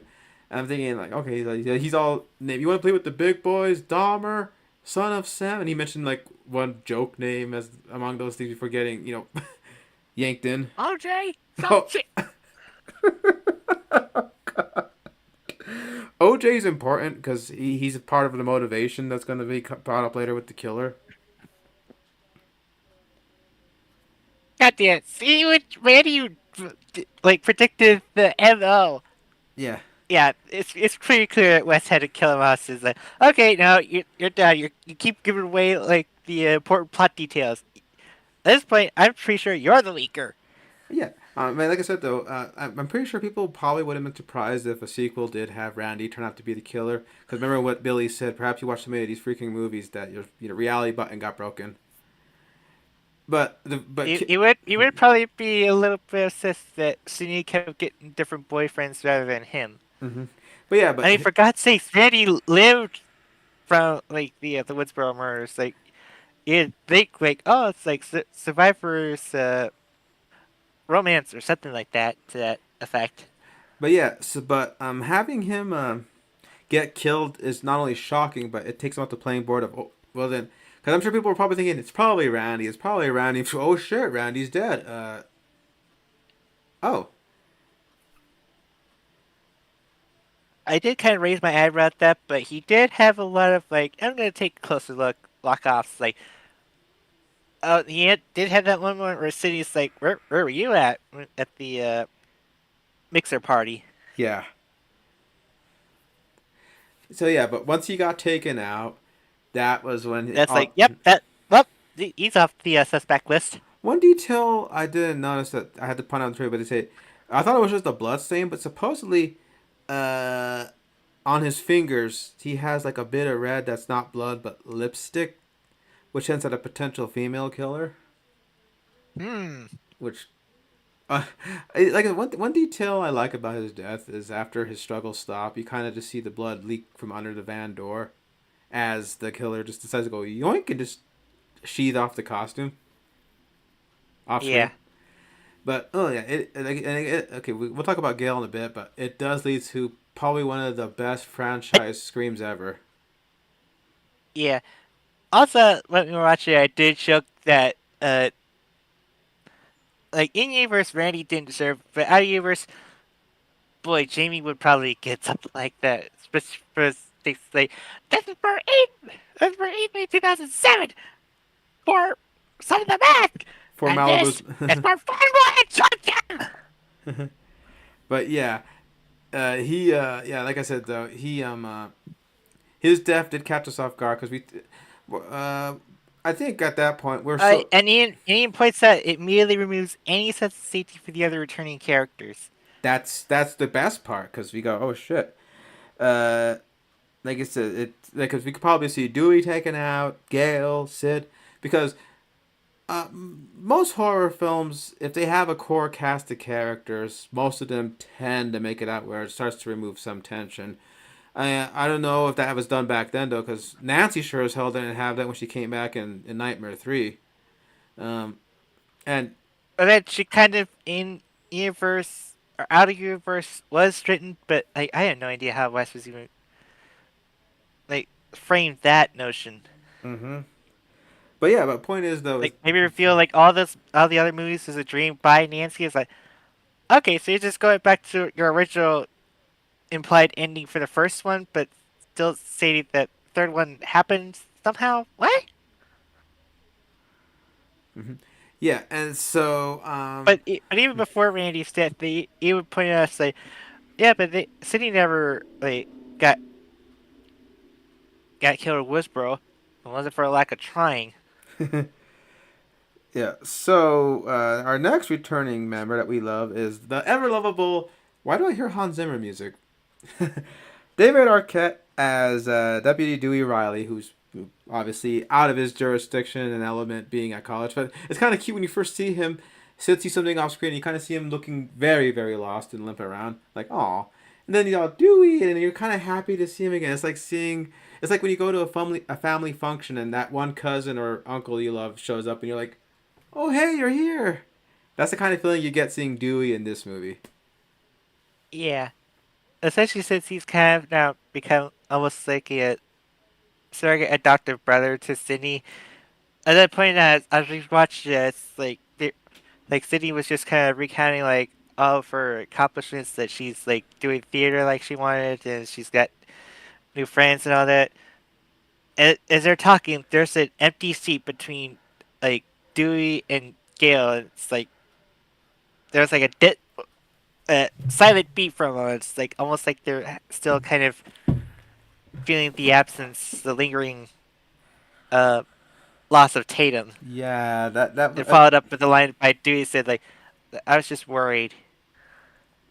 and I'm sure he probably feels like he really let things down, but not only did he get his ass stabbed and injured, but he lost his little sister too.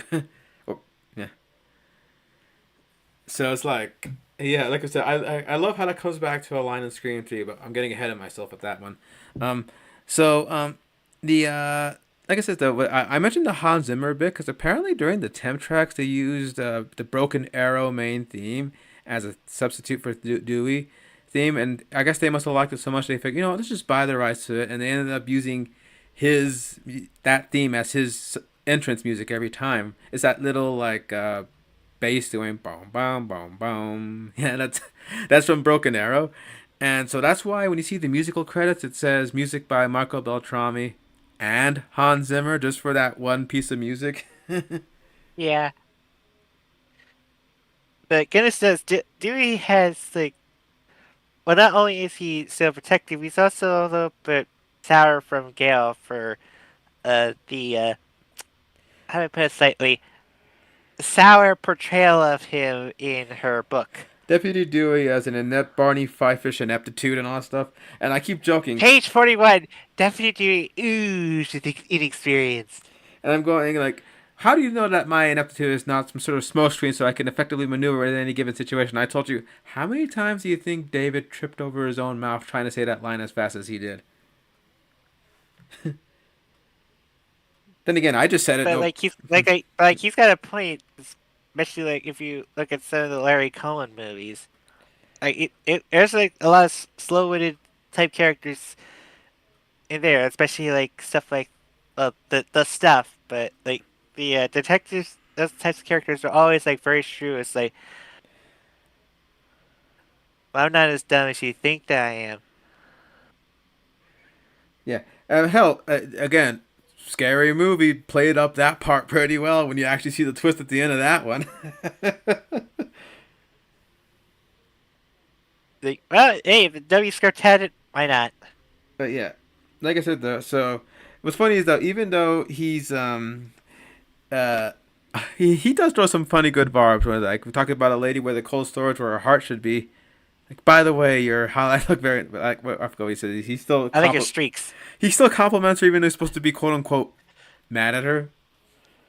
And their dynamic just gets But cuter. to his defense, I like the streaks too. It's a crime that she like dropped the streaks. Oh God, she's gonna have the worst look at the next sequel. God. Oh, but like, of course, it was his fault. Like the actor, I mean, not the character. To suggest like taking the banks, like, ugh. David. But yeah, like I said though. So what's great about him is that um I remember that like obviously he's eliminated as a possible killer given to the fact that the killer's pretty spry when Dewey's really playing up that limp of his that he's got. Hell, it's much to his detriment when he has to like chase a killer from up to down the stairs. Yeah. The limp also has his arm still situated with like when he had his gun raised when he was like searching through the marker house. Maybe before he got The first stabbed. one. Hmm. Yeah.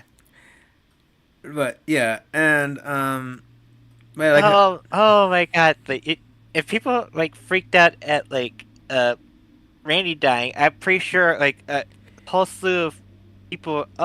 I really wonder if opening day there's like a whole slew of people was like, yeah, Randy was one thing. Dewey, I can't. I'm out of here. I'm done. oh yeah, because he does get a there's a part where Very dramatic, like operatic, like vocalized death.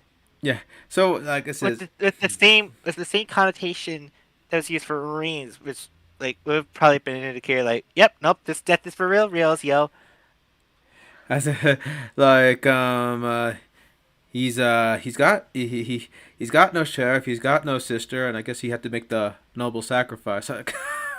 God, I guess okay, that was a very poor attempt at that Han Solo quote I love using all the damn time. But I guess if anyone had to go, maybe Dewey probably could have been out. If we're saving that for another day, but oh my gosh, I did think for sure. Oh, he bought it this time, but I'm guessing this ghost must have had a light wrist, enough to make him bleed and spit dramatically into the glass, but they didn't really double tap him. To be fair, I think their focus is getting Gale, and I'll point out like later when we talk for the killers. Why this Ghostface was so dead set in getting Gale. Oh, you can tell, and he does, but miraculously, thankfully, Dewey does survive at the end. But I know you pointed out how his boot must have been knocked off during the scuffle or something. Yeah, I don't know what's the deal. It's not just his boot. His sock is missing too. It's like, who took off his entire like footwear for just one leg? I don't know. Maybe he made a tourniquet of it. I don't know. I don't know. I can't explain. Oh wait, maybe that's what Cotton was trying to do. How much could what would you be trying to cover using his sock? No, I guess. But yeah. Anyway, so but like I said though, he's a great choice to see. He still has the comedic timing. One of the funny bits is when he's he does have a moment. I don't know if it was improvised or scripted where Gale notices something and they're in the middle of feeling each other up and it's all Dewey and he's got his hand on her. He's like, oh, sorry. Like, no, I meant look. But yeah, who wants to bet it was probably Courtney's idea? Say, you know what you should do? You should be groping me. That way to do his boyish. What's funny is that even though he's supposed to be playing mad at Gale, you can tell that he is winning her over to the point where okay, we should probably talk about her now since she's so intertwined. Let's go ahead and talk about Courtney Cox as Gail Weathers right now. Oh no, I want to save her. I want to save her. Please, come on. Let's talk about the touted main girl before we talk about the actual main girl. Okay, Gil. we'll get to her. Okay, all right, but okay, I'll talk. I'll circle back to this Dewey point when I talk about Gale. So we should talk about the reason he's here. You know, Nev Campbell returning as Sid Prescott, and this is where I think this. Hello, Sydney. Remember me? And I think this is where I want you. It's showtime. And I think this is where we get the Sid that we all think of. Because I know Sid in part one is iconic and memorable, but everyone always thinks of Sid as already savvy enough, still kind of vulnerable, kind of hesitant to touch out, but still, you know, like, I think when people think Sid, their first thoughts actually come to the way she was portrayed in Scream 2 onward, I think. There's one thing about Billy Loomis. I fucking killed him. Yeah, that is a great moment when she says that and to the killers and all that stuff. But yeah, and it does have the most iconic Sid look. So iconic that they had to repeat it for Scream 3. In reality, it's because she was away on another film and they weren't even sure they were going to get Nev back. And when she came back, they kind of suited the you know, the wardrobe from the previous movie, which makes kind of sense, but still. Yeah, that brown jacket, green top, jeans look is just, you know, that's what I think of when I think of Sid. Like if they ever made like mini Sid, you know, figures from like NECA or Movie Maniacs or something like that, that'd probably be the look I'd want her in. Yeah. But despite like having like a cool level head where she gets like a phone call from Ghostface, you think, oh no, it is where it starts. Like we didn't just have a kill. It's like Ghostface, like, and of course she has caller ID. Of course she would buy that type of technology immediately after the Woodsboro stuff. Apparently, didn't that actually happen to Nev though? She got like Getting a stalker call about like getting that. a phone call. Well, I know it happened with Feather and Lane Cap, but that was only mostly from her TV show stunt after the her time with Nightmare on Elm Street. Oh yeah, but I like how Because like the soccer was upset the show got canceled. yeah, but I do love that Sid right away reads this guy's number back and everything, and even the guy's like, oh shit, and she explains that the kind of misdemeanor felony charge that comes with it and everything, and even Haley points Does out movie Maniacs still exist? Let's movie Maniacs. that's McFarlane Toys' line of you know, sculptures based on movie characters, namely horror and action. They used to do Terminator, Aliens, Pumpkinhead, you know. They used to be in games. They used to be in GameStops back in the day, way back when they still had the line.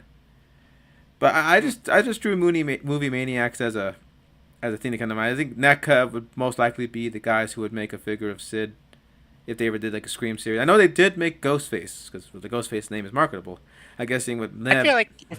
I feel like if you want to make like a streamline, you have to do like the iconic three. Mm-hmm. Granted, not all of them make it through the entire franchise, but like, or at least for one, even appear in all the movies. But it's. But yeah, like I said, the thing is that she clearly does have trauma from what happened, because even though she tried to play it off as being able to tell off the pranksters and stuff like that, she does have a look on her face like, oh crap, it's really happening again when she sees like the press conferences and everything. And then, Especially when the fucking paparazzi keep like popping in and out, like get questions from her. hell, what? I think even Gail. I feel like at this point it's like her nightmare isn't the Ghostface crew; it's always the fucking like press junket. Yeah, and I'm sure like when and then of course seeing Gail again. I forget did they trade blows again in this movie or? Sid gave like Gail the slap for dropping cotton weary on her. Oh right, did you get that on film? Yeah. Funny enough, she got slapped on the opposite cheek where she got punched. Ooh, so. So What? she basically one for the first movie, the other one for the second sequel. They should have had them headbutt at one point. I'm just laughing thinking that. Yeah. She is clearly haunted after the second Ghostface attack happens with her. And when she sees Derek get hurt, she's thinking, one, oh crap, they're coming for me, and Oh oh, no, no, no, no, please, not this again. and not just the fact that oh crap, he's coming for me. Oh crap, someone I already cared about is already hurt. And oh crap, what if that somebody I care about is after me? Like all this stuff that she thought she moved past. It's even affecting her acting ability, which it comes to a great scene where she talks to the performing arts teacher that she's on the lead role of Cassandra and she's not sure if she's able to do it, but he's encouraging her that this was the role you were probably born to play, but taking fate head on. So she's thinking, okay, maybe I can act my way through it. Maybe I can work my way through but this stuff I'm feeling. But nope, even in her regular life, I know there's dispute from the fans, but clearly this is more of a on her hallucination of. You got the masked choir all wearing masks and having daggers as part of the play, and in her mind she's I'm seeing. pretty. I'm pretty sure, like, someone like in the audience, like, yeah, it was a small audience, but I'm pretty sure someone would have noticed, like, as soon as like seeing the screen and you see a theater player like scurry off into the back, like stage left, they would have been security would have been like following after that. Yeah, so yeah, but I think I think it is like it in her head because like there's like a lot of bedlam. She's being spun around. She like all the mass figures and all that. yeah, And plus how are you how the hell are you gonna make like a ghost face costume that looks like the same thing but just now in like stage brown? he's wearing a Like costume under the you got costume. you gotta go out of your way to like make something like that.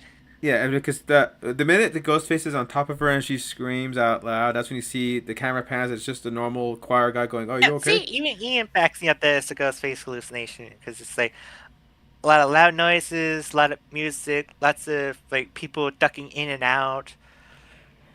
I do love how it does look like the ghost. At first, I probably would have been more nuts if more than one ghost face was appearing in the choir to really hammer home. But then I think that would give away that it was a dream for sure. Yeah, I think Wes wanted to be like, you know, I could actually make it all of them have the ghost face look, but I think people would be like, oh, this is also its head. But maybe I should like make it so it's just slightly enough. Say maybe it's in her head. Maybe Maybe he was maybe one of the there. killers did sneak on the stage. Yeah, and like I said, Especially when it would feed in when like one of the red herrings, Derek appears. Is it like where's Mickey? Like oh, he had a thing. I, I I'm your escort now. So it's unfortunate her hallucination literally feeds in the red herring uh like hesitation the thoughts she paranoia, had. yeah. Yeah, can't even trust your own mind now. That's so fucked up. And of course, there's also that other moment with everyone she runs into. It makes it very hard for her to you know, like the killer of Intermittent. Someone has to really deal with your trust issues. But yeah, but can you blame her after everything she's gone through? Oh, okay, so but like I said, though, she does come off pretty There's strongly by the end. there was a comment that was like pretty big, but it just disappeared. Was that you, Ian? I always thought it was like something Phantom of the Opera, but then it just disappeared. Hmm, interesting. Uh, but yeah, Raspberry like Sydney's like going through. Like she's got to have like detectives like eagle eyeing her. After fact, then eventually, like especially after Randy's death and the spook from Cotton Weary, she's all like, "Yep, nope, I gotta get out of this campus. I can't do this anymore. Get me out of here. Get me to a safe house until all this blows over." Okay, this is kind of funny. Sorry, I found out that one of the working titles was either "Scream Again," "Scream Louder," or "Scream" the sequel for it. Did it go? Let's just go with numbers. But anyway, so she does get that great moment in the climax, but we probably should talk about our next person that she has a decent chemistry with, and again, that's last but not least of this returners, Courtney Cox as Gail Weathers, and you really love how this is the start of her really becoming a likable character. Because face it, In movie one, she was a little bit of a bitch. It, like that, not even apologetic you. She was just like straight up like starved for like attention. She and like as I said at one point, I think she was trying to gaslight like Dewey to be like her like inside tip, but then she actually at some point did kind of get like in Aaron's like, "What the fuck am I doing? I'm supposed to be here for a job, not on a fucking like teen They, soap opera here." but yeah, so she again is back here excited at the fact that you know she is pretty close to it. Where she even introduces herself at these press conferences as Gail Weathers, author of the Woodsboro Murders. Gail Weathers. I actually I just realized who the heck is she reporting for? Because I don't think it's for like her Woodsboro branch. She must have like gotten upgraded somewhere. She probably has her own. Maybe she went independent. Yeah, exactly. She probably had her own. Like she's gone, freelance, and and she's willing to like take it in and write the next book that's gonna. Screen two, the search for more money. Yeah, very funny, Ian. Yeah. So. How about the screen two, the search for more blood? But yeah, I do like Scream again. I would have called one of the follow-ups to the Carpenter sisters Scream movies that. But Maybe the fourth movie would have been called Scream for Me. that would have been much more better than Scriptorum. Oh, we have a whole thing about that when we get to that. Oh, my little jelly bean. But so Like Gail definitely like at first she's kind of like has the same like cutthroat approach, but overall she realizes that it's really start. I think what kind of like sets out for is like a couple of factors. Like one, it's now she's starting to get like the press chucking on her when she's trying to do like the press stuff. To the point where I think a lot of the press junkets are actually holding a microphone up to her so that they can leech off of her for whenever she's asking the sheriff questions and all that. Oh, especially one character in particular who she's probably thinking, "Oh gosh, is this how it's like?" Thank you, Ian. But yeah, but at a point she just realized, like, guys, we just like it's definitely not Dewey for God's sakes. He's one of the good cops. That was some of us are. that was the character moment I wanted to mention where even the like I says one of the reporters just say maybe it could be Dewey Riley since he came into the role, and she says, "Listen." No. The fact that she was able to go to bat for him like right away, that is such a sweet moment to show that she does have maybe some momentum in her heart. Mhm. Well, it did get real for her after losing Randy, because when he says he still wants to stick around, she says, "I just want to find this fucker." Like she was really like, it became personal for her. Or if you ever watch the TV edits, it's Freaker. Yeah, It's I like, always laugh at that. I want to find this fricker.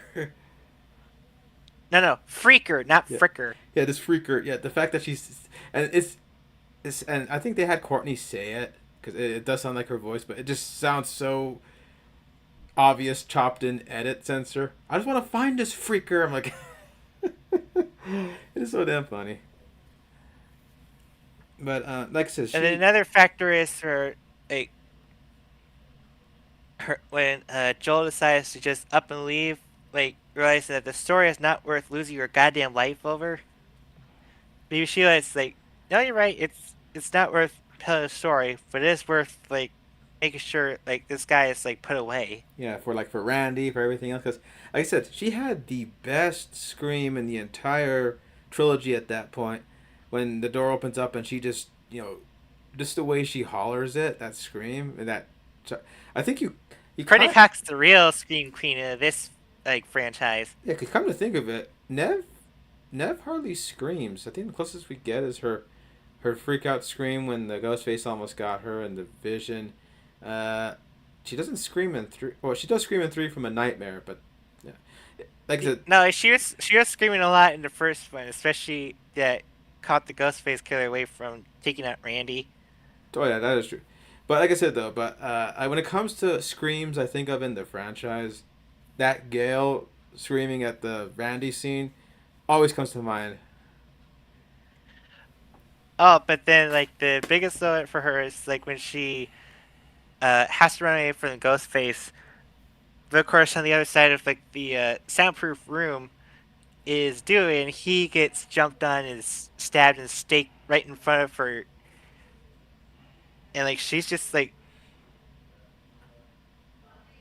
okay, so picture this: you're Gale Weathers, you just saw the person that you paired and started to rekindle your love, like get staked and died, and the guy that's like been stalking you, trying to kill you, is like literally got you cornered in this room, trying to break in, and all you can think of is like, please go away. I just want to be able to get to Dewey so I can make sure he's okay.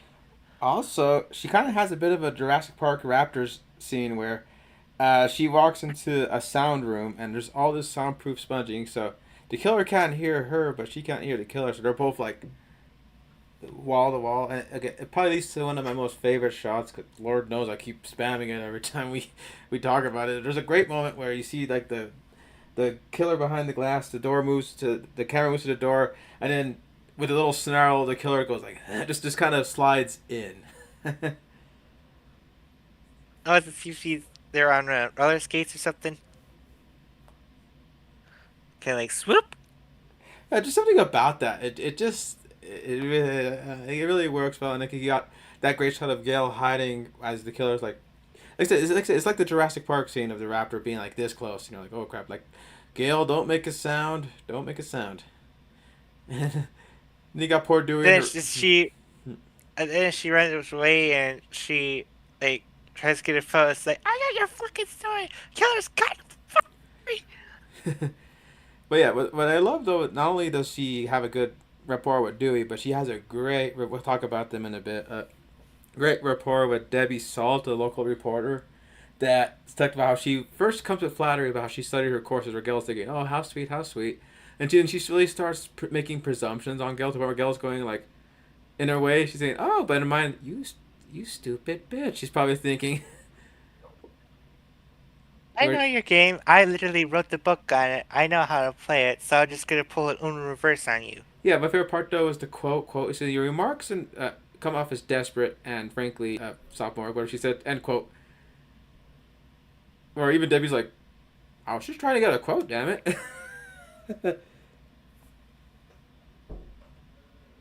I didn't love that one of the reporters in the back's like, ouch! It's like got the same level of like, shots fired! Oh yeah. But yeah, like I said though, so she does go to from being like the opportunistic, jump on the moment type of, sleazy reporter type, and starts going into someone that you actually start rooting for. And when you start rooting for her, you start scaring for her, thinking, "Oh God, what if she gets stabbed next?"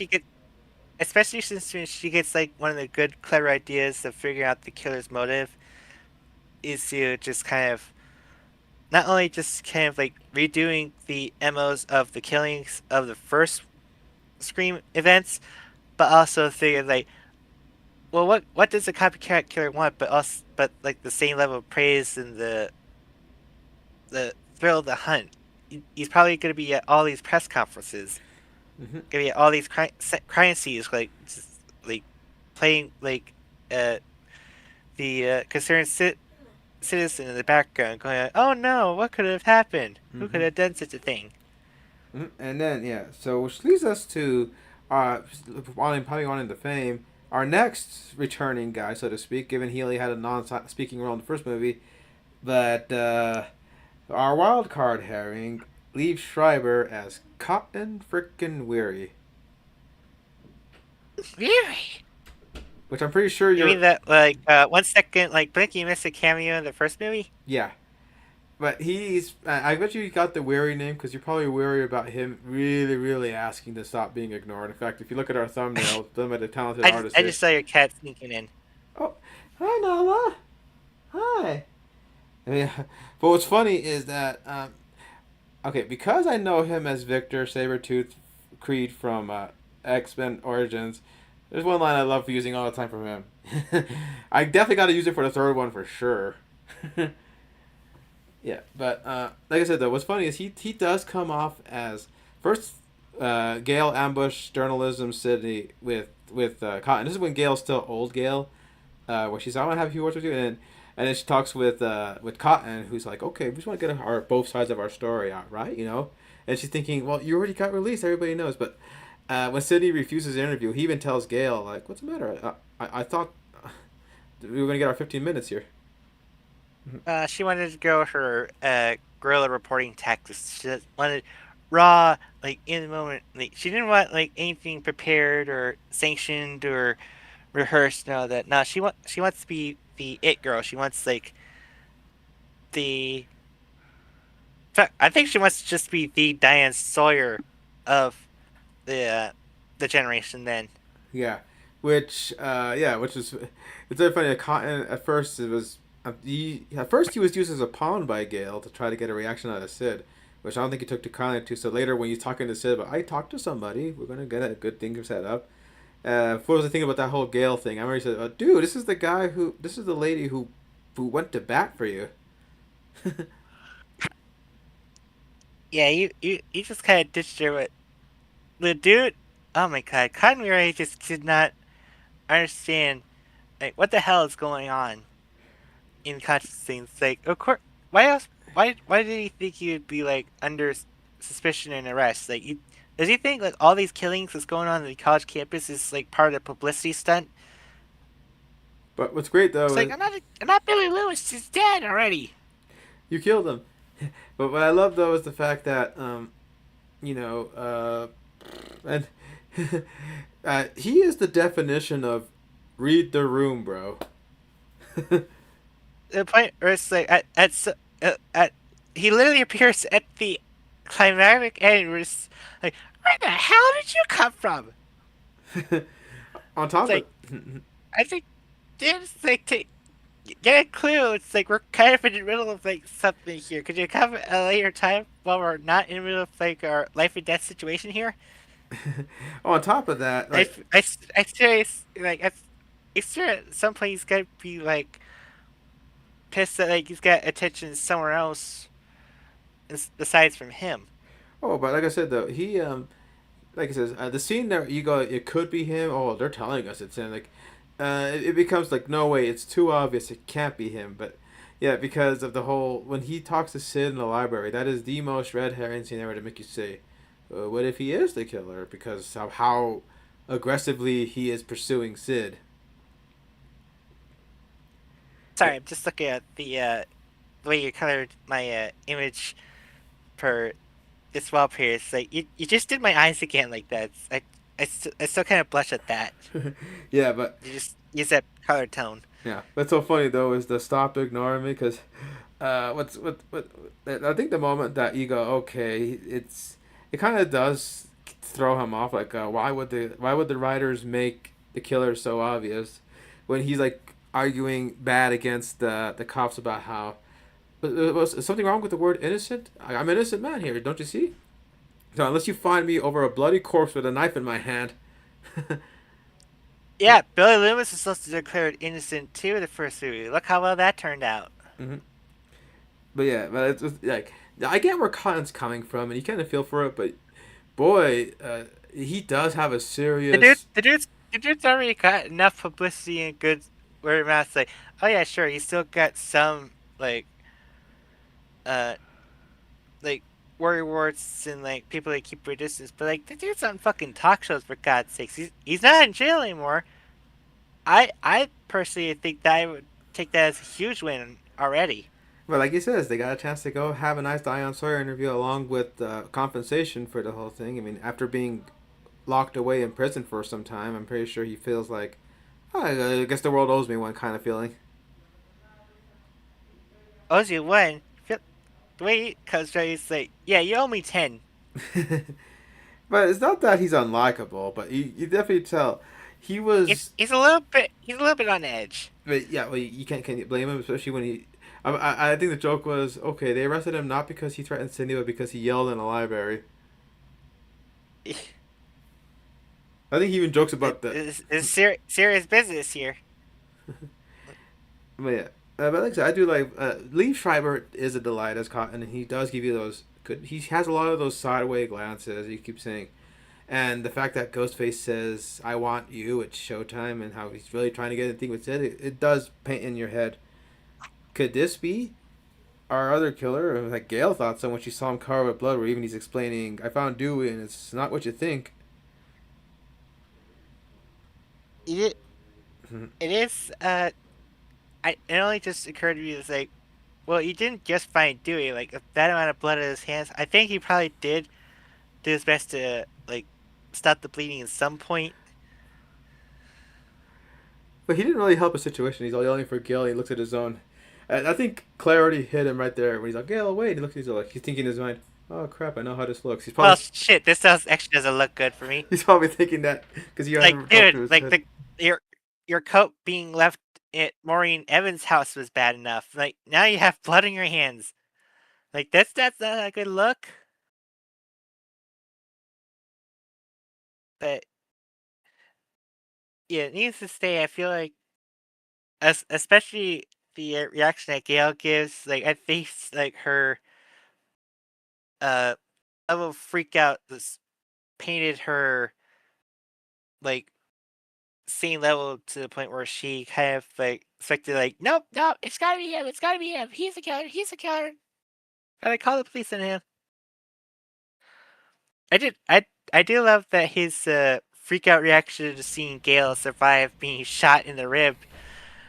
It's like, geez, how some other people down there with you, is there?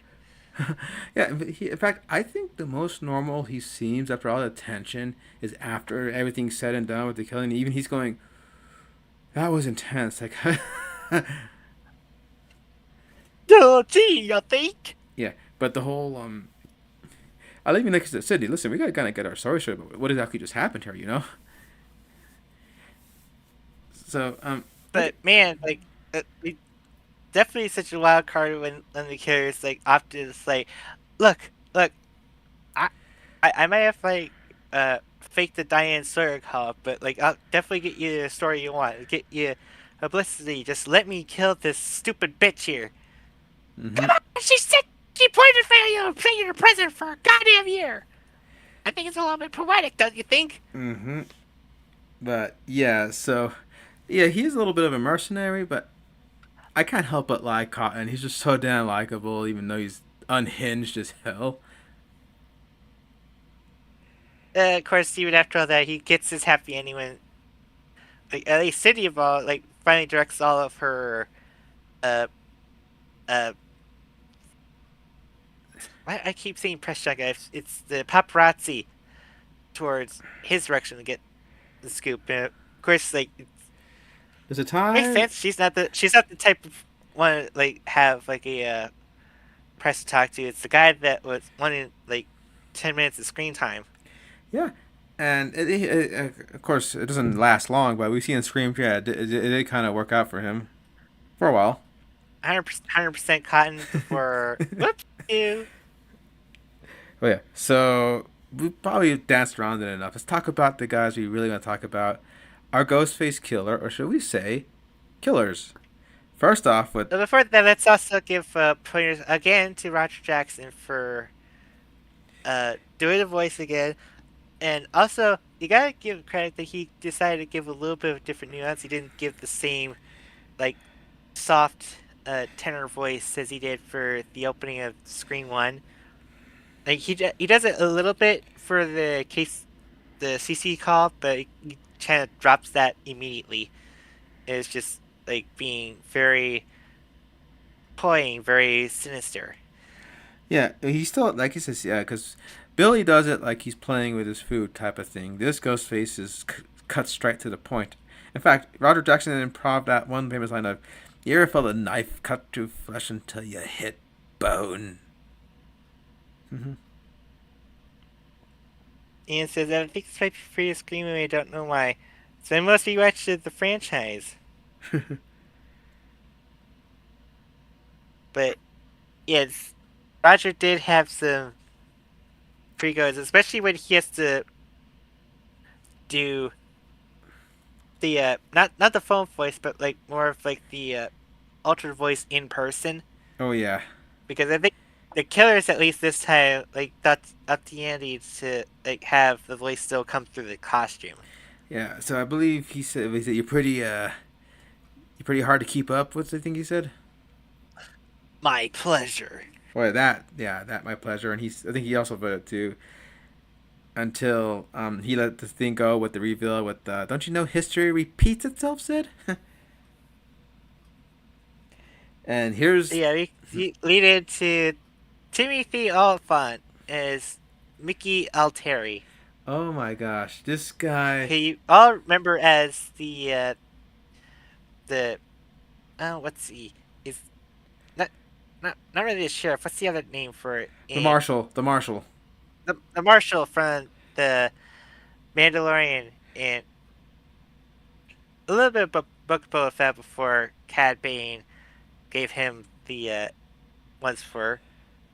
And of course, I know him also not only for his many roles in film, but also as You want to gush about his alien Earth Kirschen, appearance? Kirschen Alien Earth, which I find it funny. He talks I up. knew you were gonna bring that up. It's funny again how he brings up aliens and ends up starring in an alien movie, alien show. He brings up Star Wars and ends up starring in a Star Wars show. Now all he needs to do is show up at a Terrier entry in his life will, in his foreshadow life will be complete. Well, Of course, at this point, I highly doubt there's gonna be another Terminator entry because God, if you thought the fucking Halloween franchise has the pretzel knot of timeline, oh boy, hey.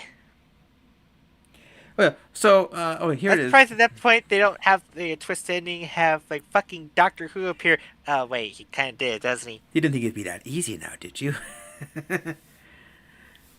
But oh my goodness, it was well yeah he not funny enough he was called the Tarantino film student, and he did appear in Tarantino's Once Upon a Time in Hollywood as a Western actor. So, I mean Timothy just I was had. gonna say I still need to see that, but Tarantino's a little bit on my shit list a little bit, but We'll give it time to cool like down. I gotta have like the majority of the film is more than just a director. It's like casting and crew, all that. It's Funny more than enough, just a director. It's more than just a director. an actress that I appeared. definitely think I think this time and age, right now, I definitely should not be sleeping on Inglorious Bastards. That's definitely You gonna be should my see it. priority. You got to see it. Michael Fassbender has a scene, but it's amazing.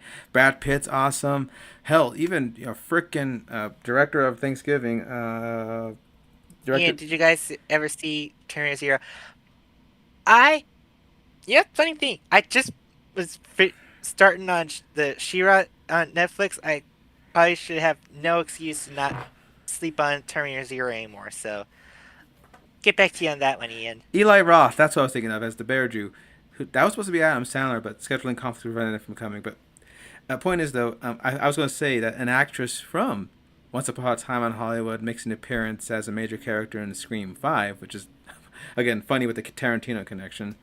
But anyway, but Mickey is, again, he's just as savvy as Randy, and he's always seen filming. But what's funny is that he always films the camera with his, I think it was his left hand? Right hand. Right hand. He's actually left-handed, but the camera's made at the time is mostly is assisting like, oh, it's more right-hand people than left. It's like, no, there's still a lot of left-hand people. You should really make cameras that more accessible. And the thing is that when he does the Ghostface killings, they say, you know how every Ghostface has a little quirk while they're in the costume, like Billy's the Strangler, Stu does the double-handed ceremonial thing. Well, I think with Mickey, his thing is the head tilt. I think. Or being completely and utterly still. Oh yeah, he's really hit. Well, yeah, because after he And, kills Phil in the and of open. course, like killing with his left hand. Mm-hmm. But Because like he's like sitting right next to Maureen, and of course, as soon as she freaks out, it's right left hand like stab. mm-hmm.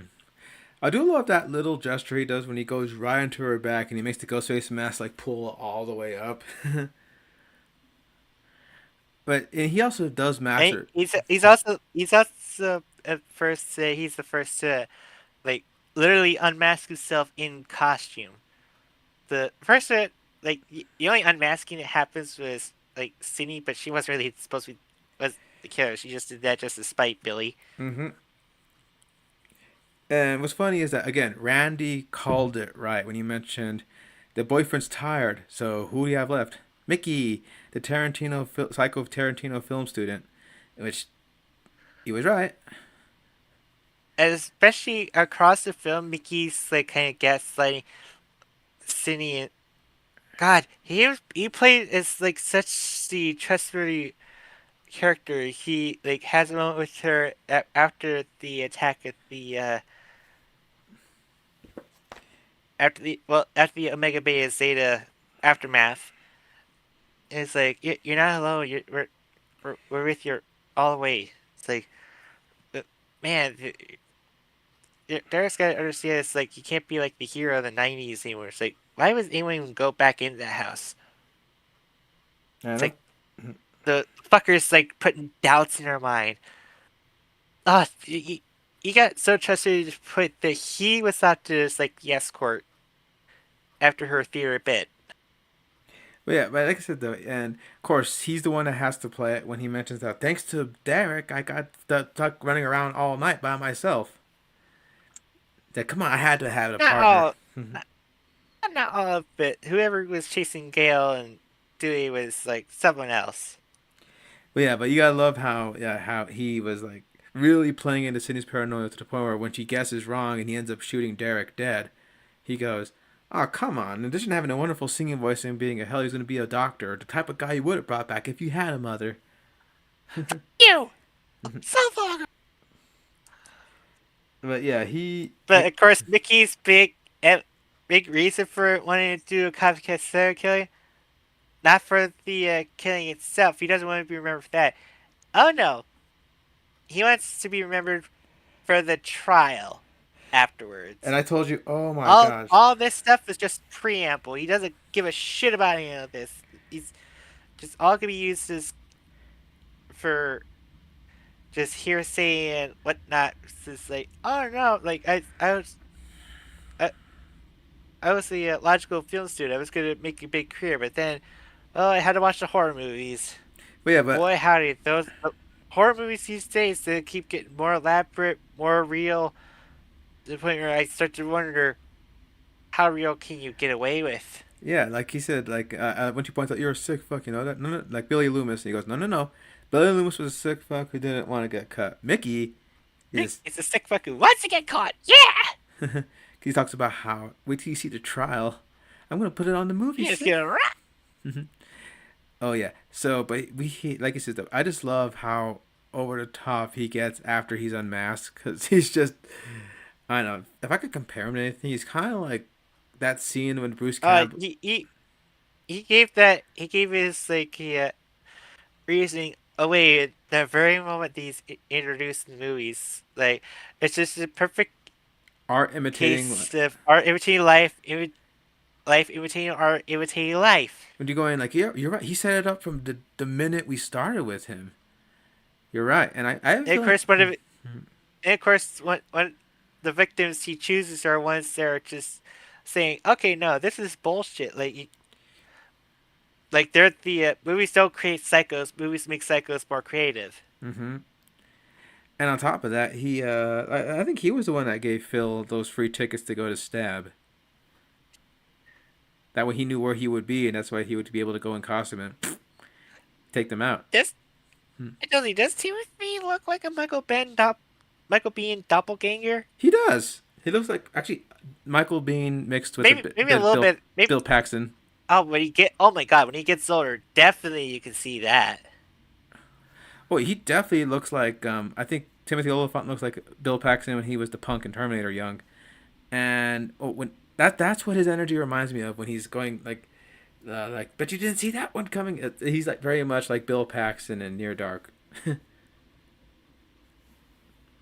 Yeah, but I remember the first time I was watching a movie. It's like Mickey was kind of endearing. It's like uh being like Derek's wingman. It was like kind of like bucking heads with Randy. Of course, then again, I think the clue that should have given away is like the fact that he hated the Ewoks. Like, okay, look, the Ewok hate is just overrated at this point. Like at this point, you're just being a poser. But yeah, but I like how he points out with Billy. He has my favorite version of the line with the pistol. Billy, your boyfriend Billy was right though. It's all about execution. I just love the way he delivers that line. So from stage right, he talks about the other partner that he had, and I like to fake out by having Gil get brought in at gunpoint first, thinking, "Oh, come on, can it be?" But nope, it turns out the other killer would be, Who the fuck are you? well, it's Debbie Salt. But That, in actuality, as Sydney points out, it's actually Mrs. Nancy Loomis. where I just love how just the way Timothy delivers Billy's mother. But you guys didn't see that one coming, huh? I'm like, well, actually, no. No one would have seen that coming. But to be fair, it still kind of works. Like, she's already still kind of suspect even without that. It's almost kind of like, think of, like, the King Candy turned out to be Turbo in Wreck-It Ralph. Like, he's already, like, got the antagonist role thing.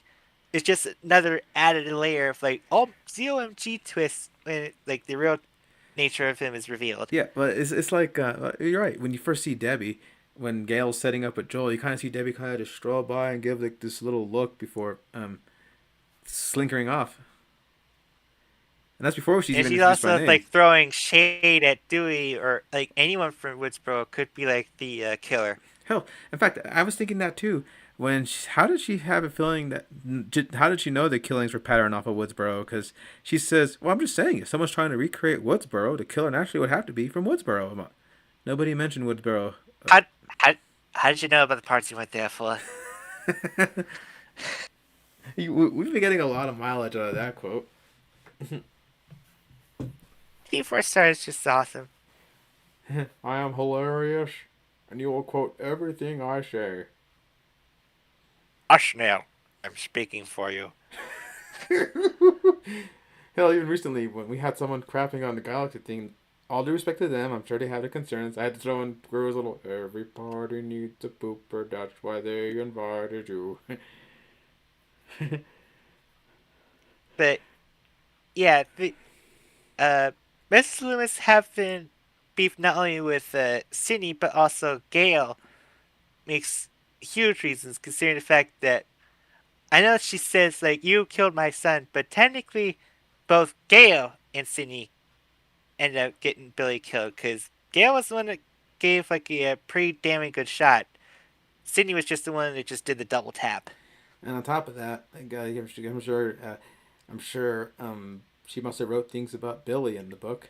When she said, "I read your book frontwards and backwards," I feel like I'm inside your. Oh no, no, no, that's the next movie. That's the next movie. Sorry, but she says I read it front and back and everything like that. Oh, that's great. That's great. But I love how she keeps trying to, and she's also throwing shades at Gail too, while saying, "Tell me, how do you think this is in response to so and that and that?" And Gail's all, "Listen here, I forgot she gave her a nickname of a small town reporter." So drop it. CQ says, ironic that Billy went on the killing spree because mom leaving, and she went on hers because of Billy. And you gotta admit though, again, when he said Mrs. Voorhees was a terrific killer, he predicted Nancy Loomis, given the fact that what drove Pamela to kill all those You let him counselors? drown. You never paid any attention. Look what you did to him. Look what you did to him. Yeah, now that I think about it, once the reveal happened, Laurie Metcalf as Debbie Salt does kind of, as Loomis does kind of give me the manic vibes of Betsy Palmer. Yeah, she does. God, not only that, but I'm pretty sure like she was like egging on Gail because like God, imagine you're the mother of the person that someone wrote a book on, and you have to listen to read every single nuance of how she describes this person. It's like just put it on the puppy dog act was actually a sadistic, murderous killer who just wanted nothing more than just attention from his mommy. Oh, I probably put and Boy, if you thought her reaction to Randy was sadistic, boy, she was just holding herself back from just like strangling Gale at the spot in broad daylight. Oh yeah, when she It's like brought it up. she's literally like inches away from her when she's like putting on the portrayal. I swear, it's like like she had a moment where like Gail said anything bad about Billy, I'm pretty sure she would just drop the straight and just started strangling her at the streaks out of her. Oh yeah, and like I said though, she when what you've always found funny was how Pop Meet Kettle when she got pretty mad about the, you know what makes me sick is when people blame the the family first. 3 seconds later, you blame so why would you blame your mother? Like, to be fair, Debbie, you're the one that left.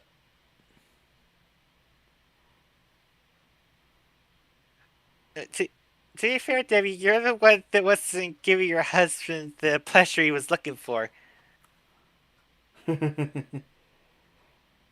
And I feel like I'd probably get a knife from that one. Oh, but like I said though, you always just loved how unhinged she comes from when she's talking about when Sydney pushes the Billy button.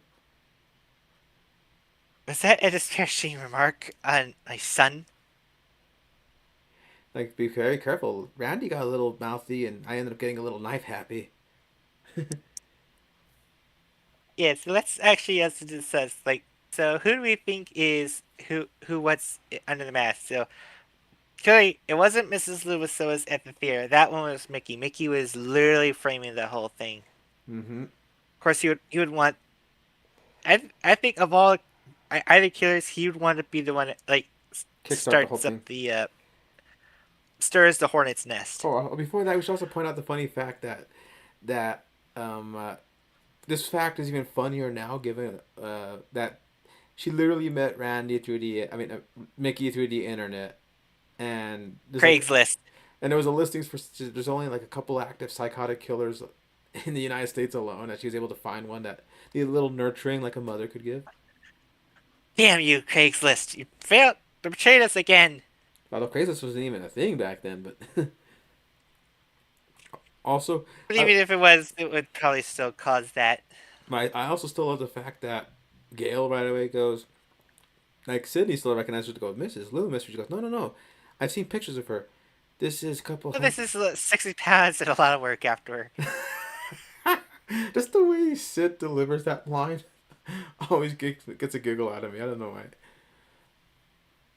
But yeah, it was Mickey for Cece's death, and when Sydney gets attacked after her remember me phone call, it was Mrs. Lewis because my God, we always joke that all the Ghostface killers seem to have the athleticism of a drunkard, like trying to go around and tripping out over themselves. To be This fair, one just takes the fucking cake. that mask is hard to see through.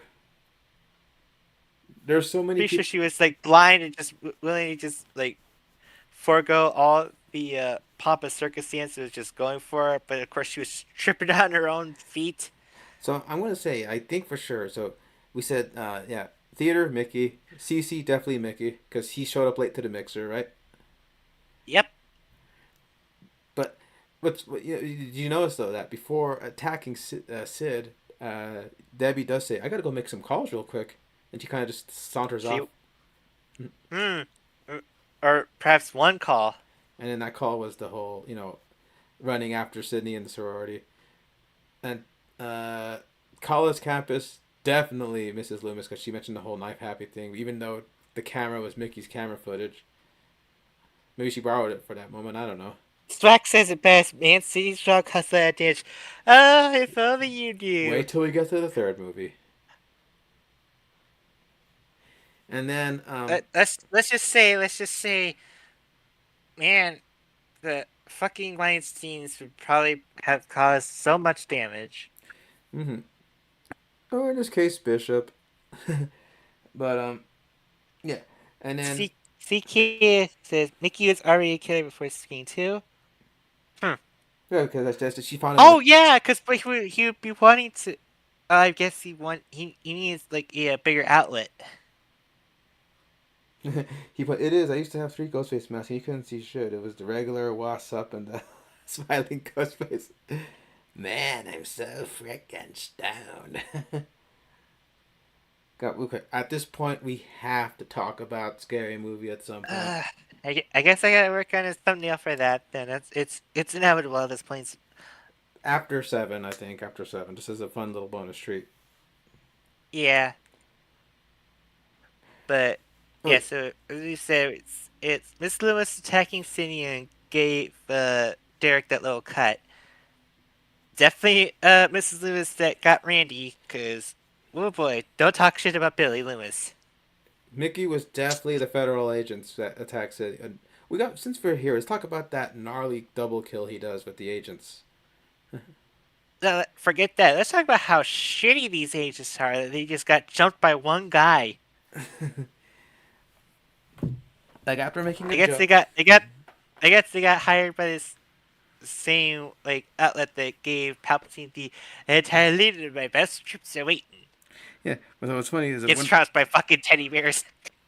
yeah, but what happened was that let's see, one guy's looking away and then oh my gosh, yeah, Ghostface just punches through the window, slits his throat, and the other guy ends up getting kicked out and he starts driving and the guy's on top of the car and oof, he crashes him right into a construction site where you see the damn pole go right through the head.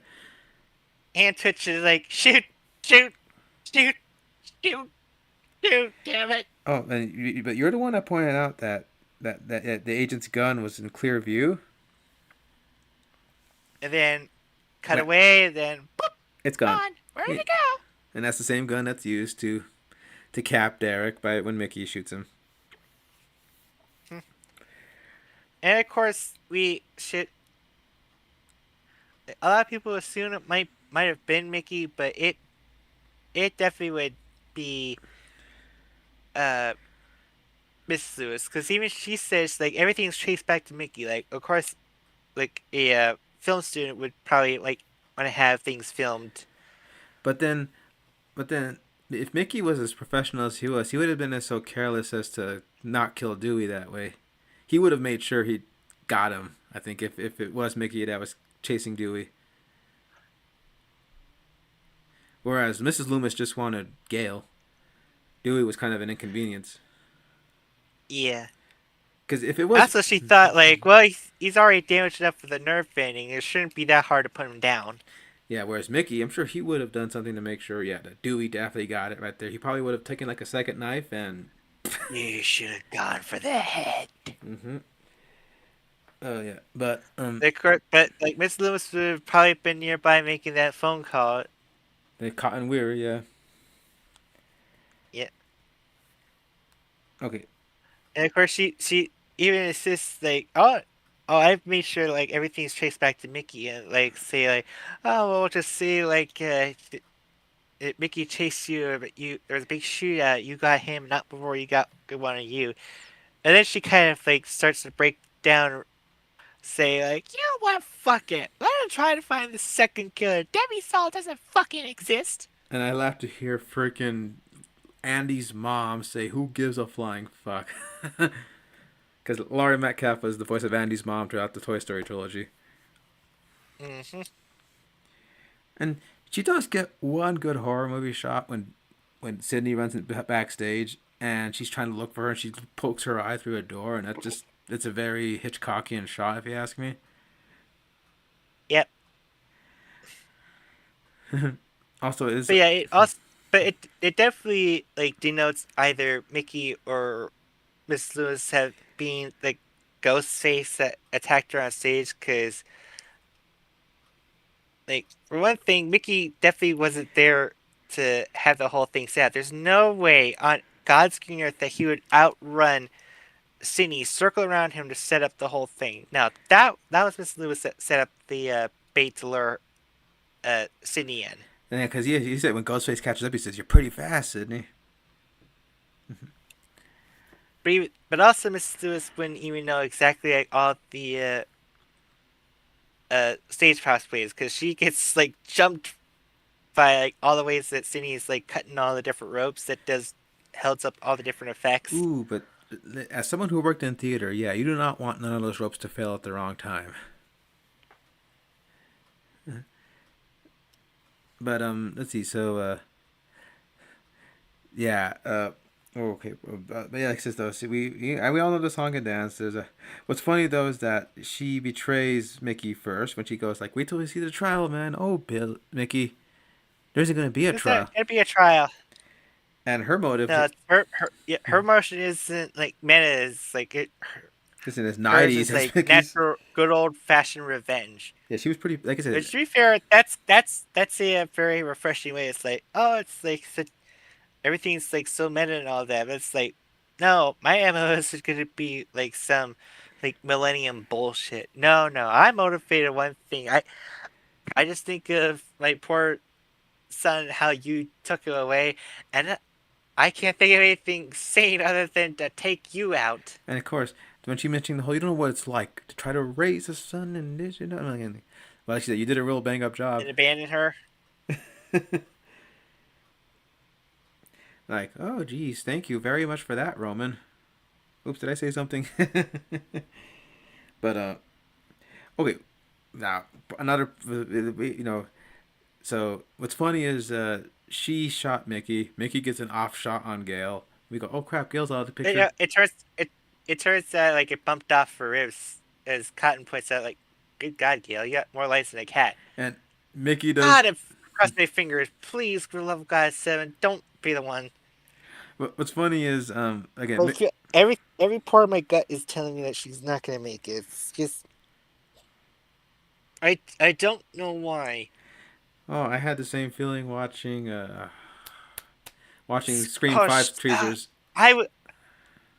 No, fuck Scream 5. I was on edge for the Scream 6. Oh, God. We'll get. Not. Yeah, we'll get to that. But this is what this whole series we're doing is for. Okay, but yeah. What's funny though is that she does shoot a good heart shot on Mrs. Loomis, and they go, "You really think you got him?" And he goes, What? No. It was actually a throat shot because there's like a lot of blood that's leaving her. I think it was in the neck. Was it in the neck? It looks like a jugular shot. Yeah. And then she double taps in the head, like just in case. But what's funny is Mick. But her eyes were literally still open. Like you would think she would have blinked once.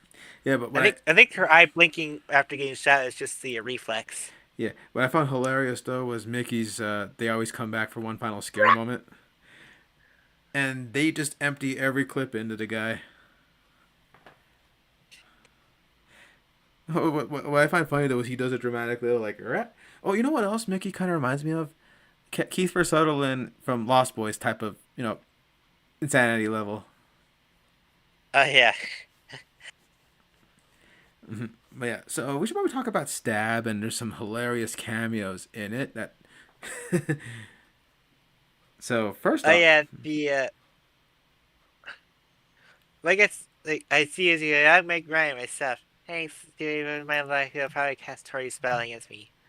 and sure enough, A few years later, well, in universe, in real time, it's just 1 year.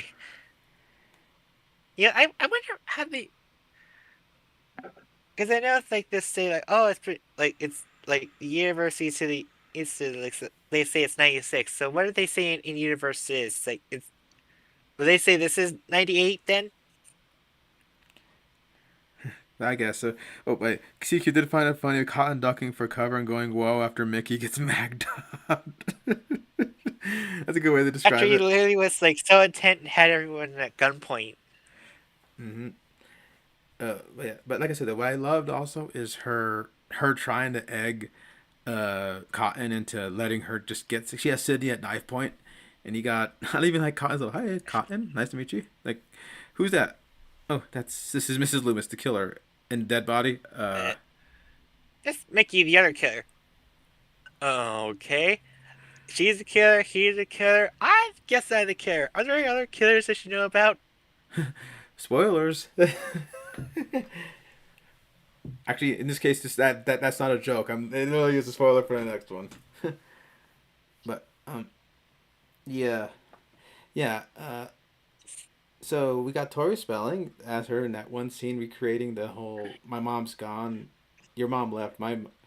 Oh, that also Which, by the way, I have to say that that's probably got to be like the suckiest marketing I've ever seen for a movie. It's like, oh yeah, we just reveal who the killer is. Like, okay, goes the preamble out the fucking window then. then again, I Like, think it's imagine if you're like promoting like Infinity War, say like, oh yeah, Thanos wins the end. It's like,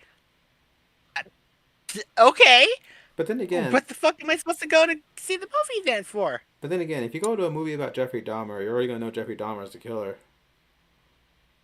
Yeah, but it's not a movie about Jeffrey Dahmer. It's supposed. It's I don't know. I get, yeah. But we had Luke Evans as Billy in that scene, and oh my gosh, It's like they painted this like obvious guy that killed someone. It's him. It's no one else.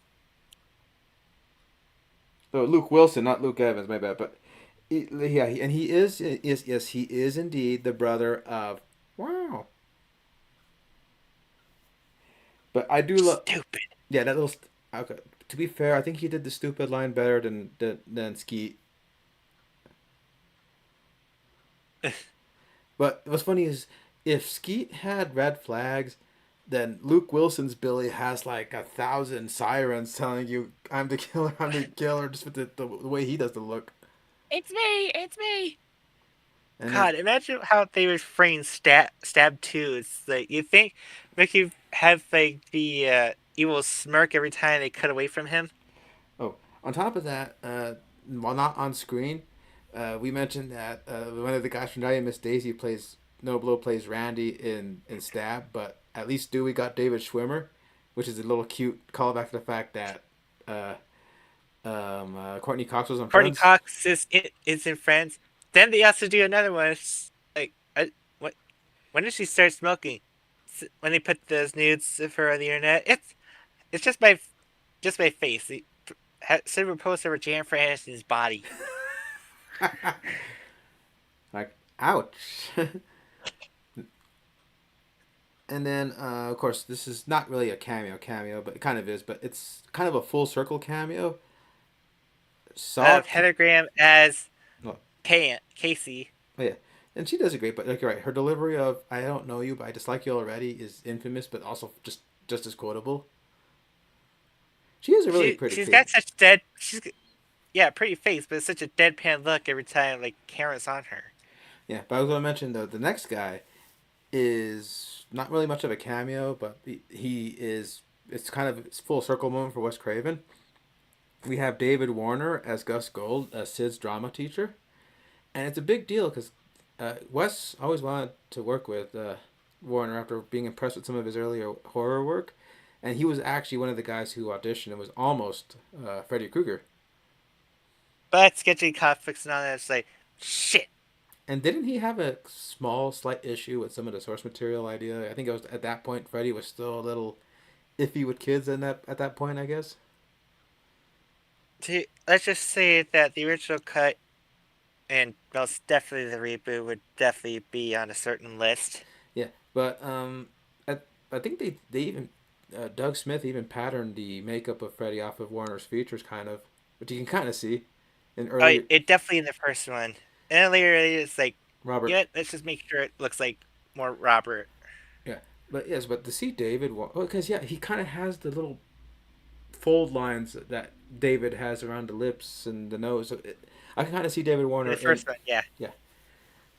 Now, yeah, but oh my gosh, he's there to give Sydney her encouragement to like get back on the horse. Basically, how Cassandra, you were born to play this role. And of course, I have to throw in an end of line as a joke at the end of every one of his lines.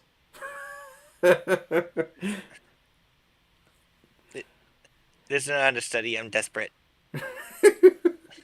He's just as comedic too. He's only in the one scene, but my gosh, it's so funny that he was in both this and Titanic the same year.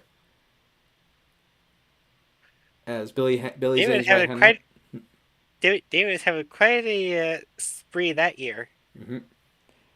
All right, so the score. Marco Beltrami once again hits it out of the park with even more tense. I think has better riffs in this one than even the first one did. Mm-hmm. and they actually did put Red Right Hand. It was just the montage song in the last movie, but in this movie, it's the opening to the Stab movie and the calling card of the killer, It like yeah, it's played like in universe. over the top.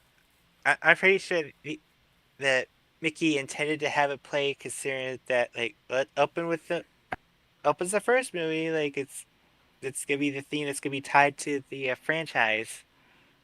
I'm sure Nick Cave in universe is like, oh hell no. But but like I said, the other notable thing is the fact that friggin' Hans Zimmer's Broken Arrow theme was used as the theme for Dewey. Mm-hmm. But And it's become the iconic color card. So every time Dewey appears, it's like, well, you gotta play the Arrow song. hmm but yeah, because one time people said they were listening to Broken Arrow and went, wait a second, Where's Dewey? Dewey? Yeah. So okay, now the kills. We mentioned most of them sporadically. Let's go ahead and rank. Are we ranking the kills or just going in order? But then I was it's just when I wrote this outline, it's just that we're just gonna talk about how intense they were, considering the fact that the first one, I think the most like outlandish kill that happened was the garage door. Yeah. But most of them were just kind of pretty much like getting stabbed or staked in the body. Well, obviously, the most intense, like out there death was the federal agent getting the rebar through his face. You can The even messiest one would probably messiest one is probably like Randy's, considered like how like stab happy Nancy Loomis was being.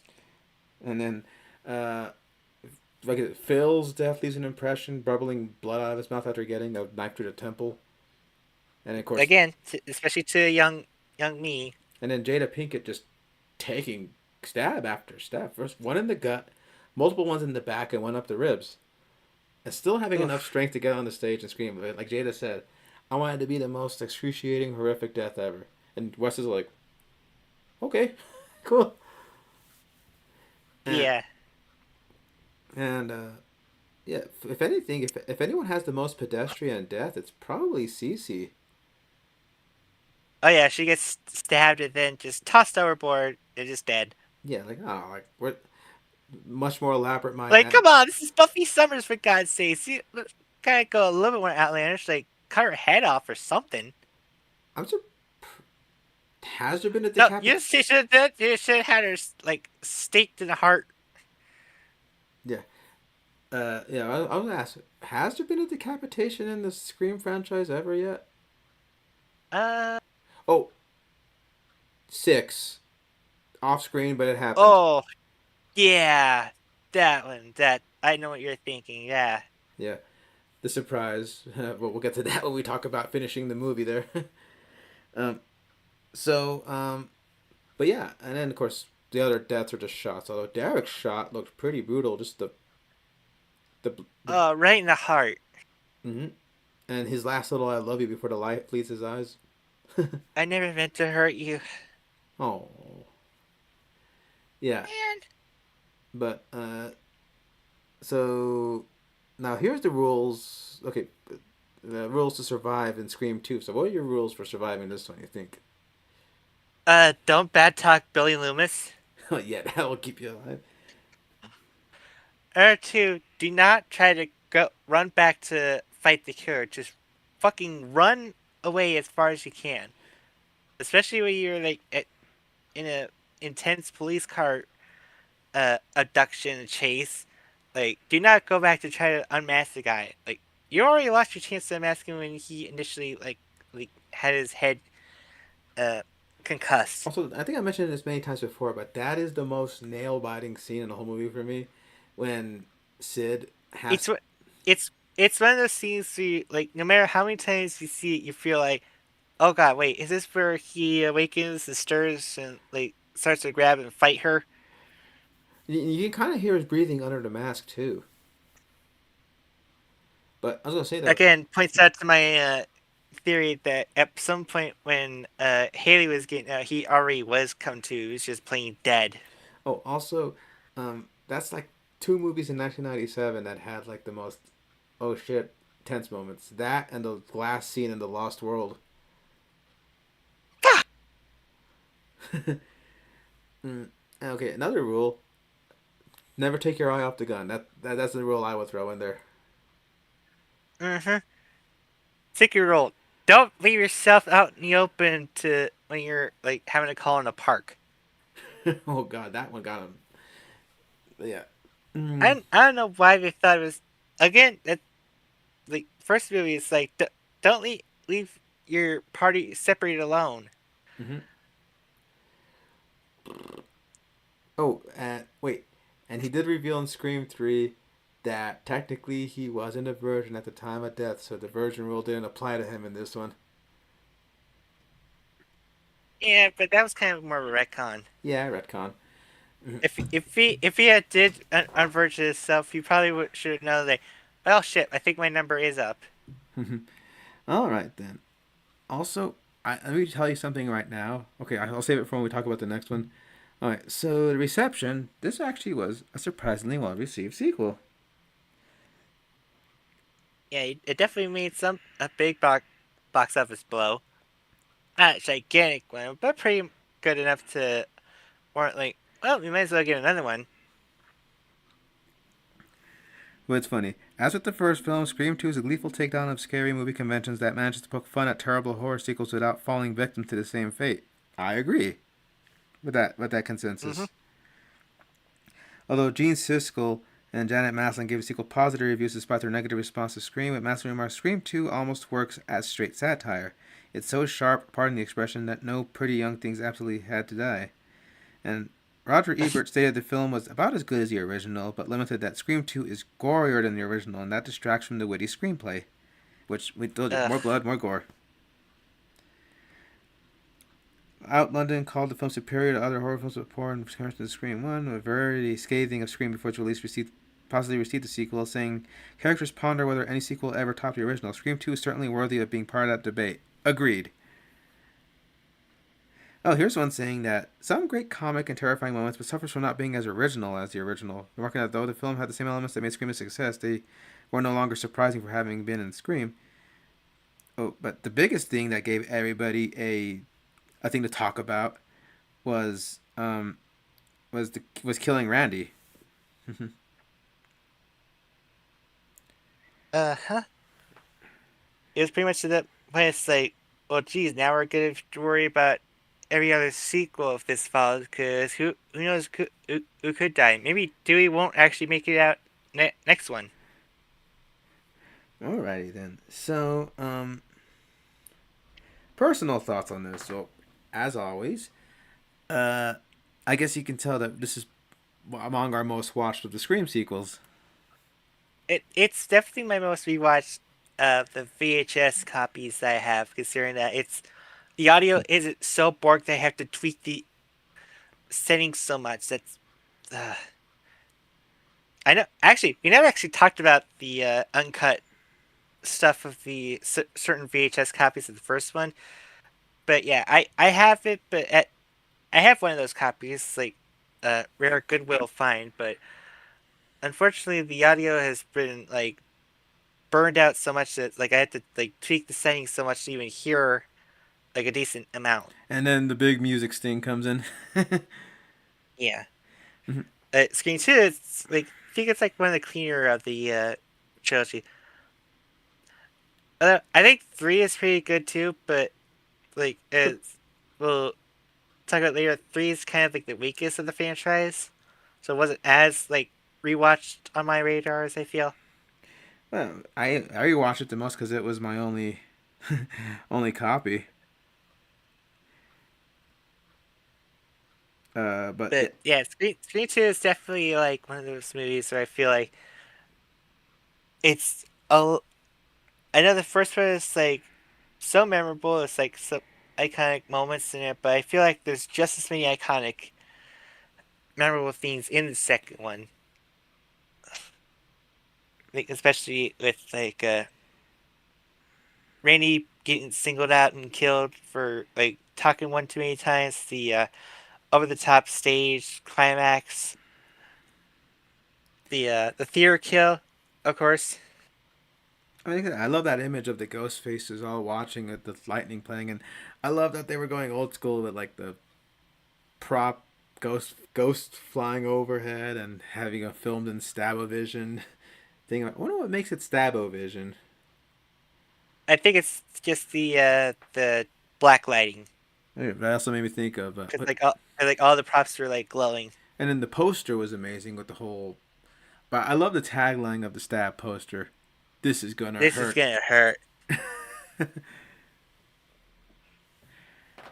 Oh, yeah, I always liked this one too. This is where I think Scream really became the Scream franchise, where you could find its tropes and everything.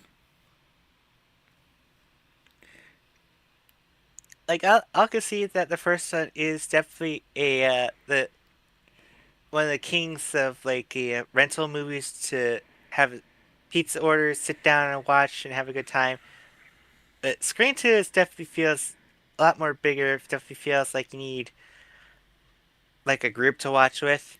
Oh yeah, and just to see who would scream or freak out when the jumps happen. By the way, Yeah. not as much jump scares in this one compared to the other one. I think when they do happen. Goddamn Huh? Donnie. Yeah.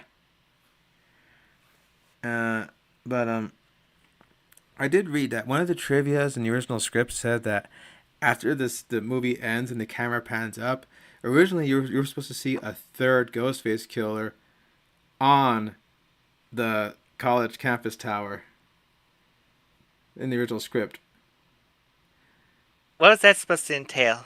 I have no idea, but given what ended up happening, I would my headcanon would be if they still went with that. Ooh, I mean, I think that was to imply a whole it isn't over. But I like how every Scream has that the camera goes to black after the thing, and then they'll have like a rapid succession of Ghostface montaging. This one did it after the credits. After I okay, do you think they didn't do it? I guess they're not gonna do it this time. And then all of a sudden, it caught you off guard in our last screen. I remember, oh yeah, I forgot I did that. Yeah. But yeah, it's definitely number one of my the Scream rankings. Really? It's like everyone else is like, yeah, no, Scream 96. That's the like obvious winner. It's like, nah, I can see it's like the best, but it's not my favorite. You got a little bit of light. Are you running it in the background? Yes, it's the scene where Sydney's doing her theatrics. I'm just seeing lightning flash in your. I'm like, there's a storm out there. No, don't worry. It's not really a storm thing. Although my lighting was kind of flickering while we were like talking, so it's like where it's like, ugh, that would have been disaster. Now, Scream 2 is a personal fave. The poster's iconic. I think it solidifies stuff, and I just love the ferocity in this one. Sadly, Whenever they advertise it, like it's especially on cover art, it's always like Scream 2, a film by Wes Craven. Like I feel like it's like the most directorial like essence that you feel like. it's the most Wes Craven of the group. Yeah, especially with we have like all the dramatics of the romanticized, like how they were like compares like Sydney to Cassandra or Troy. Mm-hmm. But to be fair, like the way that he describes Cassandra is like it's literally like pegging Sydney right down to the nose, especially because with this franchise in question. Goodness knows it's foreshadowing her fate with the return in part 7. I know for a fact though, it's not as on the nose as Laurie Strode talking about Frankenstein in the H2O that had the same flavor as Scream. Anyway, all right. So next time we turn, we'll go to California, but we're going to Ground Zero. No, not back to Woodsboro, even though that was the name of one of the possible scripts. We're going to Land of Dreams, Hollywood. Man, hopefully we might actually add a additional member to join us. Oh yes, we Talk might. about. We'll see. We're not making huge promises, but it definitely would be very welcome to have them on board. But yeah, so Thank you for sitting around with us, gushing over here about Scream and sequels. I definitely agree with everything that Scream 2 is definitely head and shoulders above this type of ilk when it comes to horror sequels, especially in the 90s. And you should definitely check it out for sure. Like, if you only had to like check out a few Scream movies, I think 1 and 2 are definitely in the you have to see list. Mm-hmm. Alrighty then. So this is John Cat 89, aka Chris, signing off along with my usual co-host Derica, aka Dark Neon. Hey Randy, Sonic 3 is better than their first movies. You add that to your sequel denominator. Sonic 2 was better than the first one as well. But definitely for a fact, Mortal Kombat Annihilation was not better than Mortal Kombat. Alright then. Yeah, that's when the times I agree. Like, Randy might actually have a point. Alright, everybody. Take care.